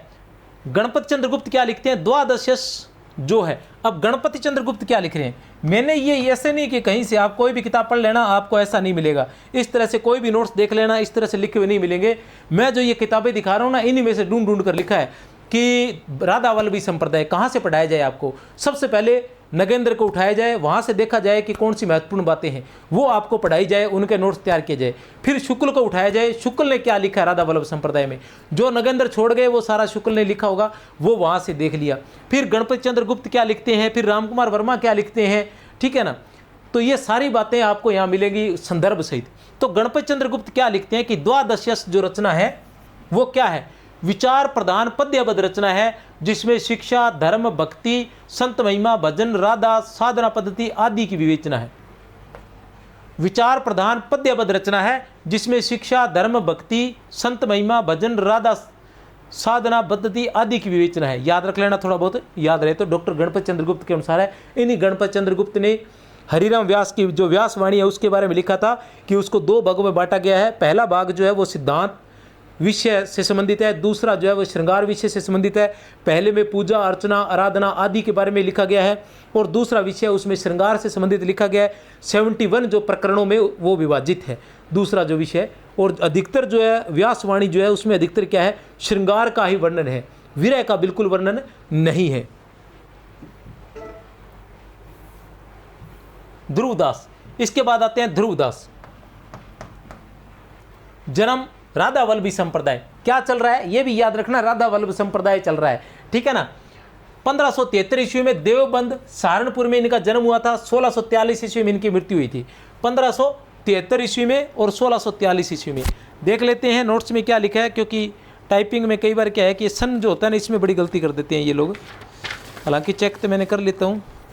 1573 और 1643 ईस्वी। ध्रुवदास जी वल्लभ संप्रदाय में दीक्षित हुए थे, कोई समस्या नहीं है। डॉक्टर विजेंद्र स्नातक क्या लिखते हैं, यदि छंद, भाषा और शैली वैविध्य की दृष्टि से इनकी रचना पर विचार किया जाए तो निस्संदेह ये रीतिकाल और भक्तिकाल के कवियों की श्रृंखला को जोड़ने वाले रस सिद्ध कवि माने जाएंगे, ठीक है ना। याद रख लेना, बहुत ही महत्वपूर्ण है। डॉक्टर नगेंद्र के हिंदी साहित्य के इतिहास से लिया गया है।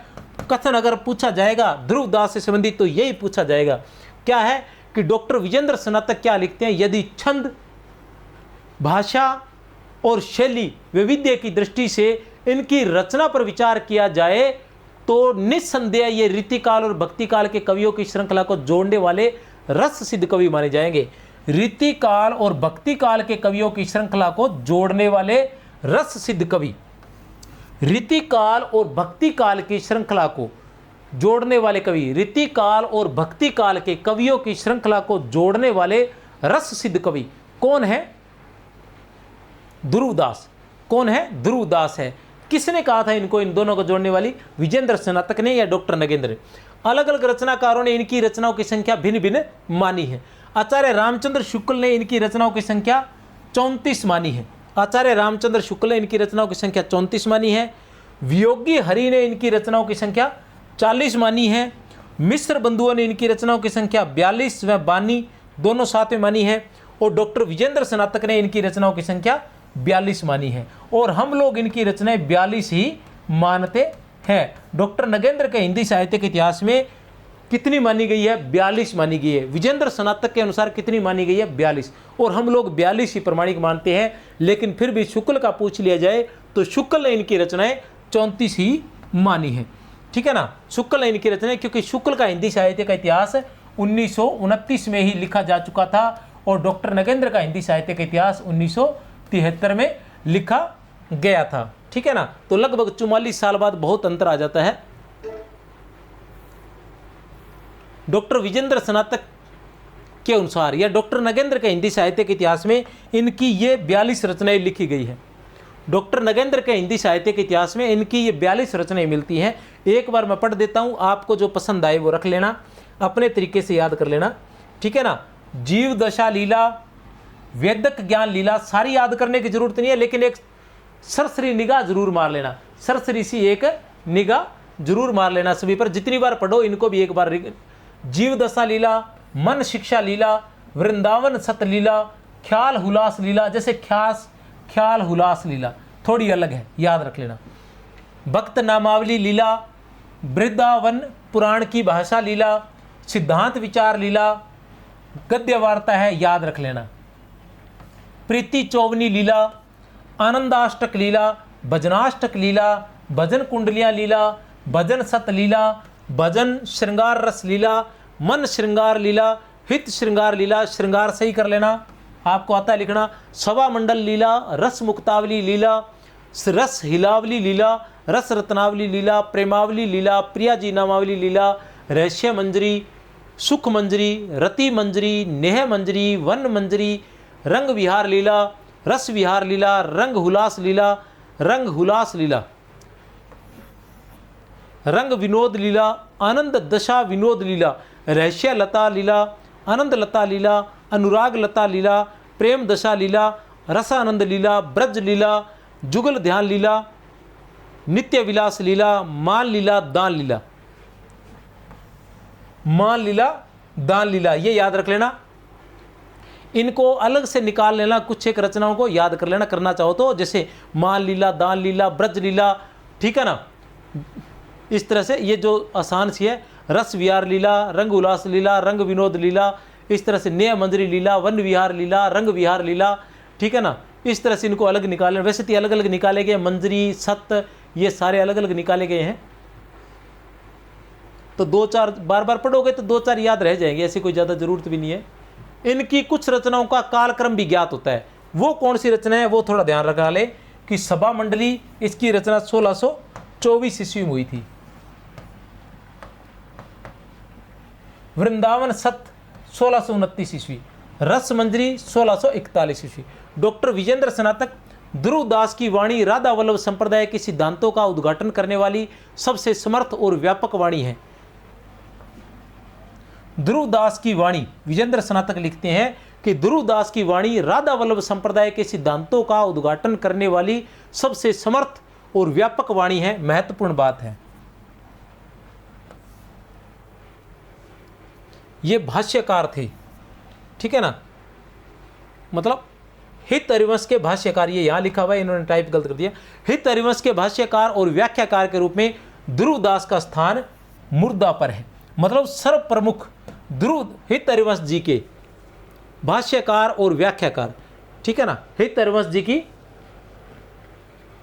हित 84 थी ना प्रमुख रचना।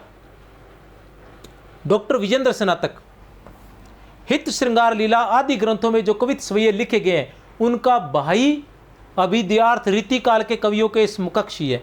विजेंद्र स्नातक ने भी यही कहा था कि ये दोनों क्या है, रीतिकाल, भक्तिकाल और रीतिकाल की कड़ी को जोड़ने वाले रस सिद्ध कवि कहा था। और यहाँ भी यही कहते हैं कि हित श्रृंगार लीला, ये रचना याद रख लेना। हित श्रृंगार लीला किसकी है? ध्रुवदास की। ऐसी रचनाएं पूछी जाती हैं, वो 42 लिखी हुई है, वैसी नहीं पूछी जाती, ऐसी पूछी जाती है। हित श्रृंगार लीला किसकी रचना है? तो हित श्रृंगार लीला ध्रुवदास की रचना है। आदि ग्रंथों में जो कवित्व और स्वयं लिखे गए। अब हित श्रृंगार लीला में क्या है? टफ है ये, असिस्टेंट प्रोफेसर में पूछा जाने लायक प्रश्न है। कवित्व और स्वयं है हित श्रृंगार लीला में ध्रुवदास की, क्योंकि राधा वल्लभ संप्रदाय में प्रमुख है, प्रमुख भाष्यकार है, प्रमुख टीकाकार है और प्रमुख मुर्दा पर है इनका स्थान जो है, ठीक है ना। उनका भारी विद्यार्थ रीतिकाल के कवियों के समकक्ष है। शब्द शक्ति, अलंकार, काव्य गुण और भाषा का प्रवाह यह बताता है कि इन्होंने साहित्य शास्त्र का विधिवत पारायण किया था। राधा वल्लभ संप्रदाय में शब्द शक्ति, अलंकार, काव्य गुण, भाषा का प्रवाह किसका? यह बताता है कि इन्होंने साहित्य शास्त्र का विधिवत पारायण किया था, ठीक है ना। किसका?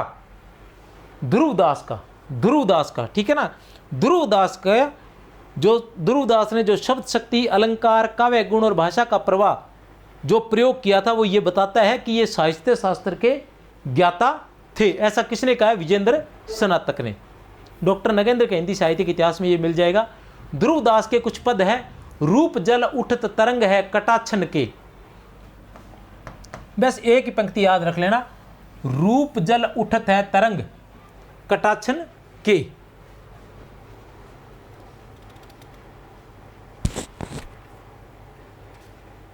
रूप जल उठत तरंग है कटाक्षन के, एक ही पंक्ति याद रख लेना। प्रेम बात कुछ कही नहीं जाई, प्रेम बात कुछ कही नहीं जाई, उल्टी चाल तहां सब भाई, प्रेम बात सुनी बोरो हुई, यान तहां सपान रहे नहीं कोई। नेह मंजरी। अब ऐसी रचना याद रखना है, नेह मंजरी किसकी रचना है? ध्रुवदास की रचना है। भजन सत किसकी रचना है? ध्रुवदास की रचना है। भजन सत किसकी रचना है? ध्रुवदास की रचना है।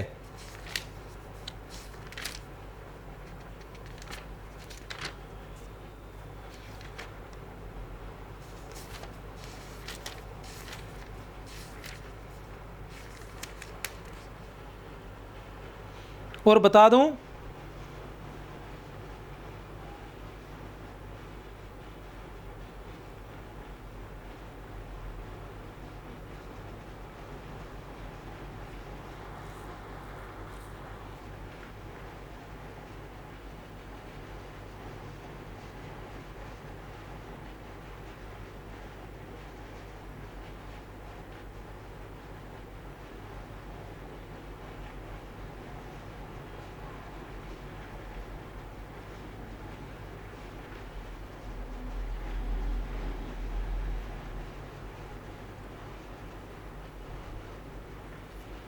ये जो सन दिए गए हैं ना, कुछ रचनाओं के सन जो बताए थे मैंने, वो सन जो है आचार्य शुक्ल के इतिहास में दिए गए हैं।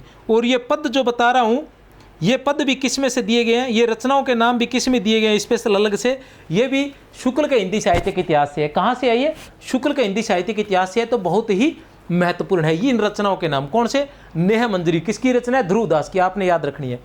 भजन सत किसकी रचना है? ध्रुवदास की है। पीछे एक चीज और आई थी, वो क्या थी?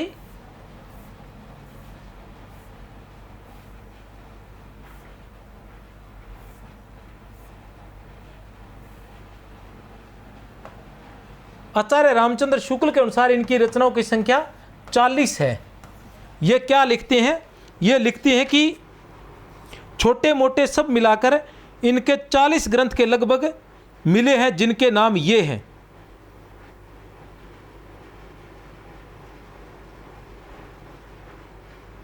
इनके 40 ग्रंथ मिले हैं, छोटे मोटे मिलाकर इनके 40 ग्रंथ मिले हैं। और ध्रुवदास जी पर कृष्ण काव्य जो है, आचार्य रामचंद्र शुक्ल के हिंदी साहित्य के इतिहास में ध्रुवदास पर कृष्ण काव्य समाप्त हो जाता है। किस पर? ध्रुवदास पर कृष्ण काव्य समाप्त हो जाता है, याद रख लें। उसके बाद क्या आता है? भक्ति काल की फुटकल रचनाएं आ जाते हैं, प्रकरण 6 शुरू हो जाता है। ये प्रकरण 5 है, कृष्ण काव्य जो है वो प्रकरण 5 है। 5 कैसे है वो भी मैं बता दूं कि भक्ति काल का सामान्य परिचय, प्रकरण 1 जो है वो भक्ति काल का सामान्य परिचय है। प्रकरण 2 जो है वो संत काव्य है। प्रकरण 3 जो है वो सूफी काव्य है। प्रकरण 4 जो है वो राम काव्य है। प्रकरण 5 जो है वो कृष्ण काव्य है। और प्रकरण 6 जो है वो भक्ति काल की फुटकल रचना है। याद रख लेना, इस तरह से प्रकरणों में बांटा गया है आचार्य शुक्ल के हिंदी साहित्य के इतिहास को। ठीक है ना? क्या है कि भक्ति काल का जो है प्रकरण 1 जो है वो सामान्य परिचय है। प्रकरण 2 जो है वो संत काव्य है। प्रकरण 3 जो है वो सूफी काव्य है। प्रकरण 4 जो है वो राम काव्य है। प्रकरण 5 जो है वो कृष्ण काव्य है। प्रकरण 6 जो है भक्ति काल की फुटकल रचनाएं हैं। तो भक्ति काल जो पूरा का पूरा जो है, सगुण काव्य जो है वो कहाँ समाप्त होता है, या कृष्ण काव्य कहाँ समाप्त हो जाता है? ध्रुवदास पर। इसके अंतिम कवि जो है, जो उसके बारे में मैं लिख दूंगा, इसके अंदर लिखा हुआ है, ये ही है। कौन है? ध्रुवदास है। ठीक है? तो इस तरह से कोई भी जानकारी अप्रमाणिक आपको नहीं बताई जाएगी, सभी बातें जो है प्रमाणिक ही बताई जाएंगी। बस आपने इतना से याद रखना है, इनकी कुछ तो वो रचनाएं जिनके सन बताए थे मैंने वो याद रखनी है, जिनके मैंने सन बताए वो रचनाएं याद रखनी है। उसके अलावा श्रृंगार सत किसकी रचना है? श्रृंगार सत ध्रुवदास की रचना है। नेह मंजरी किसकी रचना है? ध्रुवदास की रचना। अलग से लिख लो, चाहे ध्रुवदास की महत्वपूर्ण रचनाएं लिख के कुछ उसमें से छांट लेना, और पहले ये लिख लो ध्रुवदास की महत्वपूर्ण रचनाएं। एक तो ये लिख लो, और उसके अलावा जिनके सन है वो लिख लो, अलग से लिख लो। नेह मंजरी भजन सत यहीं से आएगा, लिख लो और बाद में मुझसे पूछ लेना अगर ध्रुवदास से कुछ पूछा जाएगा। गणपत चंद्र गुप्त क्या लिखते हैं? ध्रुवदास की दृष्टि में संभोग ही प्रेम का पर्यायवाची है, उसमें विरह के लिए कोई स्थान ही नहीं है। सभी यही कहते हैं, सभी के सभी जो राधा वल्लभी संप्रदाय के थे उनका यही जो था कथन था। ध्रुवदास की दृष्टि में संभोग ही, संयोग ही प्रेम है, प्रेम का पर्यायवाची है, उसमें विरह के लिए कोई स्थान नहीं है। बड़े बड़े उज्जवल सुरंग उनियारे नैना, बड़े बड़े उज्जवल सुरंग उनियारे नैना, किसका है? ध्रुवदास की। ध्रुवदास के क्या है? बड़े बड़े उज्जवल सुरंग उनियारे नैना। किसके है बड़े बड़े उज्जवल सुरंग उनियारे नैना? आप सोच रहे होंगे सर तो बोलते जा रहे हैं, हमें तो जब पढ़ा रहे होते हैं तब तो याद हो जाता है, बाद में फिर भूल जाते हैं। कोई बात नहीं, पढ़ते रहो, हो जाएगा याद, चिंता करने की जरूरत नहीं है। ऐसे ज़्यादा चिंता मत किया करो, बस आप अपना कर्म करते जाओ, फल की चिंता मत करो। फल आपको 100% मिलेगा अगर आपने कर्म दिल से किया है तो, ठीक है ना। तो ज़्यादा सोचने की जरूरत नहीं है, ठीक है ना, लगे रहो। और ये नहीं होता, हर इंसान जो होता है एक दूसरे की बरोबरी नहीं कर सकता, कौन क्या कर रहा है कैसे कर रहा है, नहीं। आप अपने अनुसार अपना फुल फ्लैश, अपनी फुल ताकत लगा दो, बस ये ज़रूरी होता है। और हर चीज़ में ऐसा होता है ना, जैसे क्रिकेट में होता है कि शुरुआत में भी हमें बहुत तेज़ खेलना होता है, बीच में हम थोड़ा स्लो भी हो सकते हैं, और अंत में फिर हमें बहुत तेज़ खेलना होता है। तो वहीं ये जो प्रक्रिया है, जो ये एग्ज़ाम कंपटीशन रहता है, इसमें भी होता है कि शुरुआत में हमें बहुत ज़बरदस्त तैयारी में लगना पड़ता है, बहुत ज़्यादा पावर की ज़रूरत रहती है। बीच में हम कुछ समय थोड़ा सा उस तैयारी को थोड़ा सा धीरे भी कर सकते हैं, लेकिन अंत समय में हमें अपनी पूरी ताकत झोंकनी होती है, पूरी ताकत, ठीक है ना। और बहुत से विद्यार्थियों के लिए नेगेटिव पॉइंट यही रहता है कि वो अंत समय में अपनी पूरी ताकत नहीं झोंक पाते हैं। लंबे समय से तैयारी करने के बावजूद भी अगर चयन नहीं होता है, इसका कारण ये होता है कि अंत समय में जो पूरी ताकत लगानी होती है वो ताकत वो नहीं लगा पाते हैं, प्रयास के बावजूद भी वो पूरी ताकत नहीं लगा पाते हैं, और यही कारण होता है कि कहीं ना कहीं वो चूक जाते हैं। तो अंत समय में पूरी ताकत अवश्य लगाएं, चाहे दुनिया इधर की उधर हो जाए। जो जो ताल देखे मुख नैनन को तृषा होत, जो जो ताल देखे मुख नैनन को तृषा होत। ये श्री हित हरिवंश जी के शिष्य स्वप्न में हुए थे, ये हित हरिवंश जी के स्वप्न में ही शिष्य हो गए थे, स्वप्न में ही उनके शिष्य बन गए थे। ध्रुवदास ने पदों के अतिरिक्त दोहे, चौपाई, कवित, स्वैया आदि अनेक लिखे थे। वो हम पहले पढ़ चुके हैं कि इन्होंने पदों के अतिरिक्त दोहे, चौपाइयां, कवित, स्वैये आदि भी लिखे थे, याद रख लेना, महत्वपूर्ण है। आचार्य रामचंद्र शुक्ल इनके बारे में क्या लिखते हैं? ध्रुवदास पर कृष्णोपासक भक्त कवियों की परंपरा को समाप्त समझा है, ठीक है ना। क्या है? बहुत ही महत्वपूर्ण पंक्ति है। ध्रुवदास से सबसे पहले अगर पूछी जाएगी तो यही पूछी जाएगी। ध्रुवदास पर कृष्णोपासक भक्त कवियों की परंपरा को समाप्त माना है। वे लिखते हैं, क्या लिखते हैं, देख लो क्या लिखते हैं। कृष्णोपासक भक्त कवियों की परंपरा अब यहीं समाप्त की जाती है। कृष्णोपासक भक्त कवियों की परंपरा अब यहीं समाप्त की जाती है, पर इसका अभिप्राय यह नहीं कि ऐसे भक्त कवि आगे और नहीं हुए हैं। कृष्णगढ़ नरेश के महाराज नागरीदास जी, अलबेली अली जी, अलबेली अली जी, चाचा हित वृंदावन दास जी, भगवत रसिक आदि अनेक पहुंचे हुए भक्त बराबर होते हुए हैं, जिन्होंने बड़ी सुंदर रचना की है, पर पूर्वोक्त काल के भीतर जितनी प्रचुरता रही है उतनी आगे चलकर नहीं रही। इनका कहने का मतलब ऐसे नहीं है कि खत्म हो गए थे, उन्होंने अंतिम माना है, ऐसे चलते रहे हैं, लेकिन जो प्रचुरता पीछे थी वो प्रचुरता आगे नहीं रही। बहुत ही महत्वपूर्ण कथन है, याद रख लें, ठीक है जी। नहीं नागरीदास जी, जन्म 1533 ईस्वी, गुरु गोस्वामी वनचंद्र जी ने ही इनकी उपाधि थी। एक बार इनकी मुलाकात चतुर्भुज के साथ हुई थी। प्रमुख रचना इनकी राधाष्टक, सिद्धांत दोहावली, पदावली, रस पदावली, ये इनकी रचनाएं थी। राधाष्टक, सिद्धांत दोहावली, पदावली, रस पदावली, ये इनकी रचनाएं थी। सभी की सभी अप्रकाशित है, और ये रचनाएं शुक्ल के हिंदी साहित्य के इतिहास के अनुसार है, तब तक प्रकाशित हो चुकी होगी। नहीं इनकी उपाधि थी, जैसे हित हरिवंश जी की हित उपाधि थी वैसे ही इनकी ये उपाधि थी। हितवाणी व नित्य विहार में, हितवाणी, हितवाणी,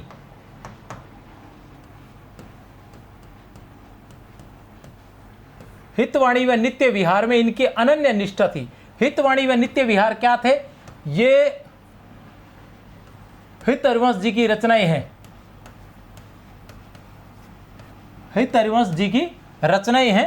हितवाणी व नित्य विहार, इनके अनेक दोहों में बिहारी के दोहों से साम्य है। बिहारी के दोहों से साम्य किसका था? नेही नागरी दास का। बिहारी के दोहों से साम्य किसका था? नेही नागरी दास का। बिहारी के दोहों से किसका साम्य था? नेही नागरी दास का। सदा सोच में मन रहे परिजाए जिये झांकी, वह चितवन कछु और है प्रेम जो विधि आंखी। सदा सोच में मन रहे परिजाए जिये झांकी, सदा सोच में मन रहे, किसका सोच में मन रहता है? नहीं नागरीदास का। किसका? नहीं नागरीदास का। रसिक हरिवंश सरवंश श्री राधिका सरवंश हरवंश वंशी गुरु हरिवंश गुरु शिष्य हरिवंश प्रभावली हरिवंश धन धर्म राधा प्रशंसी, ये इनके पद हैं। कल्याण पुजारी 7 नंबर पर कल्याण पुजारी, इनके नाम जरूर याद रखना। कल्याण पुजारी किस संप्रदाय के भक्त थे? राधा वल्लभ संप्रदाय के। किस संप्रदाय के थे? राधा वल्लभ संप्रदाय के। भगवत मुदित ने, इनका नाम पहले भी आ चुका है, भगवत मुदित ने अपनी रसिक अनन्य माल में, अपनी रचना रसिक अनन्य माल में विस्तार से दिया है। इनका परिचय जो है, कल्याण पुजारी का परिचय भगवत मुदित ने रसिक अनन्य माल में विस्तार से दिया है। इनके लगभग 200 मुक्तक, कवित, सवैये, दोहा, सोठा आदि छंदों में उपलब्ध हैं। इनके 200 मुक्तक जो है वो कवित्त में, सवैया में, दोहा में, सोठा में आदि छंदों में उपलब्ध हमें होते हैं। कहने से तात्पर्य है कि ध्रुवदास ने भी इन पर लिखा था और इन्होंने भी इस पर लिखा था, मतलब कवित्त, सवैया, दोहों का प्रयोग इन्होंने भी किया था। 18वीं शती के कवियों में इन्हें माना जाता है, कल्याण पुजारी को। 8 नंबर के हमारे कवि है श्री अनन्य अली। किसके? राधा वल्लभ संप्रदाय के। किस संप्रदाय के हैं? राधा वल्लभ संप्रदाय के कवि है श्री अनन्य अली। इनका पूरा नाम जो था भगवान दास था। अगर भगवान दास लिखा आ जाए तो भगवान दास होगा और अनन्य अली होगा तो अनन्य अली होगा। ठीक है। अनन्य अली की वाणी, इसमें अनन्य अली के लगभग 50 ग्रंथ है। इनकी रचना का नाम है अनन्य अली की वाणी। अनन्य अली के लगभग कितने ग्रंथ मिलते हैं? 50 ग्रंथ मिलते हैं। इनकी संपूर्ण वाणी में लगभग 6000 पद है। जैसे गुरु अर्जुन देव के गुरु ग्रंथ साहब में 6000 पद मिलते हैं, गुरु अर्जुन देव के जैसे गुरु ग्रंथ साहब में 6000 पद है, उसी प्रकार इनकी संपूर्ण वाणी में लगभग 6000 पद है। इनकी रचनाएं गुणों की दृष्टि से प्रभावशाली नहीं है। अपने को नाम याद रखना, ज्यादा मत टेंशन लेना। रसिक दास 9 नंबर पर आते हैं। रसिक दास किस संप्रदाय के हैं? राधा वल्लभ संप्रदाय के। किस संप्रदाय के हैं? राधा वल्लभ संप्रदाय के। इनकी रचनाएं लगभग 22 रचनाएं मानी जाती है। ठीक है ना। इनकी रचनाएं कितनी मानी जाती है? 22 रचनाएं।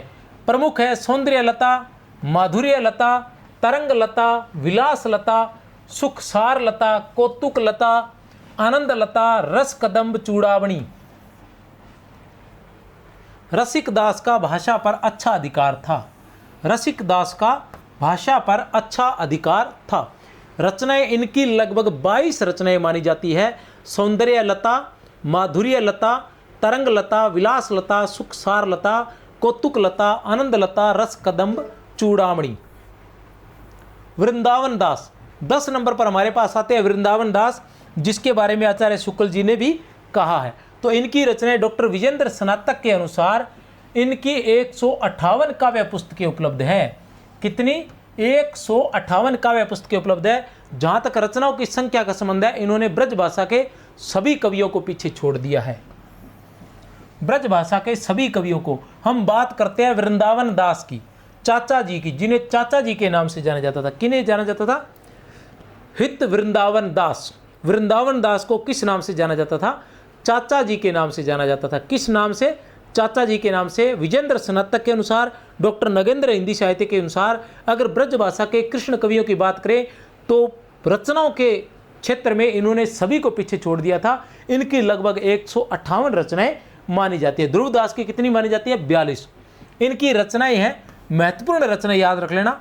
लाड सागर, ब्रज प्रेमानंद सागर, जुगल स्नेह पत्रिका, आरती पत्रिका, श्री हरिवंश शस्त्र नाम। वृंदावन दास का काव्य संख्या की दृष्टि से जितना विपुल है, काव्य तत्व की दृष्टि से उतना सफल नहीं है। वृंदावन दास का काव्य संख्या की दृष्टि से जितना विपुल है, काव्य तत्व की दृष्टि से उतना सफल नहीं है। इनकी रचनाएं लाड सागर। अब लाड सागर बिल्कुल अलग रचना है, याद रख लेना। किसकी है लाड सागर रचना? वृंदावन दास की रचना है। लाड, ये ज़्यादा ही लाड करते थे कृष्ण काव्य से, इसलिए इन्होंने लाड लाड में ही, अर्थात राजस्थानी में लाड स्नेह को कहते हैं, प्रेम को कहते हैं। ठीक है ना। तो लाड लाड में ही इन्होंने बहुत अधिक रचनाएं लिख दी। लाड सागर ब्रज प्रेमानंद सागर, लाड सागर, ब्रज प्रेमानंद सागर, जुगल स्नेह पत्रिका, आरती पत्रिका, श्री हरिवंश शस्त्र नाम, ये इनकी रचना थी। वृंदावन दास। तो ये था हमारा वल्लभ, राधा वल्लभ संप्रदाय, राधा वल्लभ संप्रदाय, राधा वल्लभ संप्रदाय, याद रख लेना। अभी भी अगर आपने चैनल को सब्सक्राइब नहीं किया है तो चैनल को सब्सक्राइब कर लेना, ठीक है ना। हिंदी व्याख्याता, वरिष्ठ अध्यापक, असिस्टेंट प्रोफेसर, टीजीटी, पीजीटी, इससे संबंधित सभी क्लासें यहाँ मिलने वाली है। हिंदी से संबंधित सभी क्लासें और भरपूर क्लासें जैसे किसी कोर्स में उपलब्ध होती है वैसी ही क्लासें यहाँ उपलब्ध होती है। तो चैनल को सब्सक्राइब अवश्य करें, कमेंट अवश्य करें। पीडीएफ की बात करी थी हिंदी वाले, वो आज मिल जाएंगे क्योंकि वो फ़ोन किसी को दिया हुआ था। तो मेरी तरफ से आप सभी को बहुत बहुत शुभकामनाएं। जय हिंद।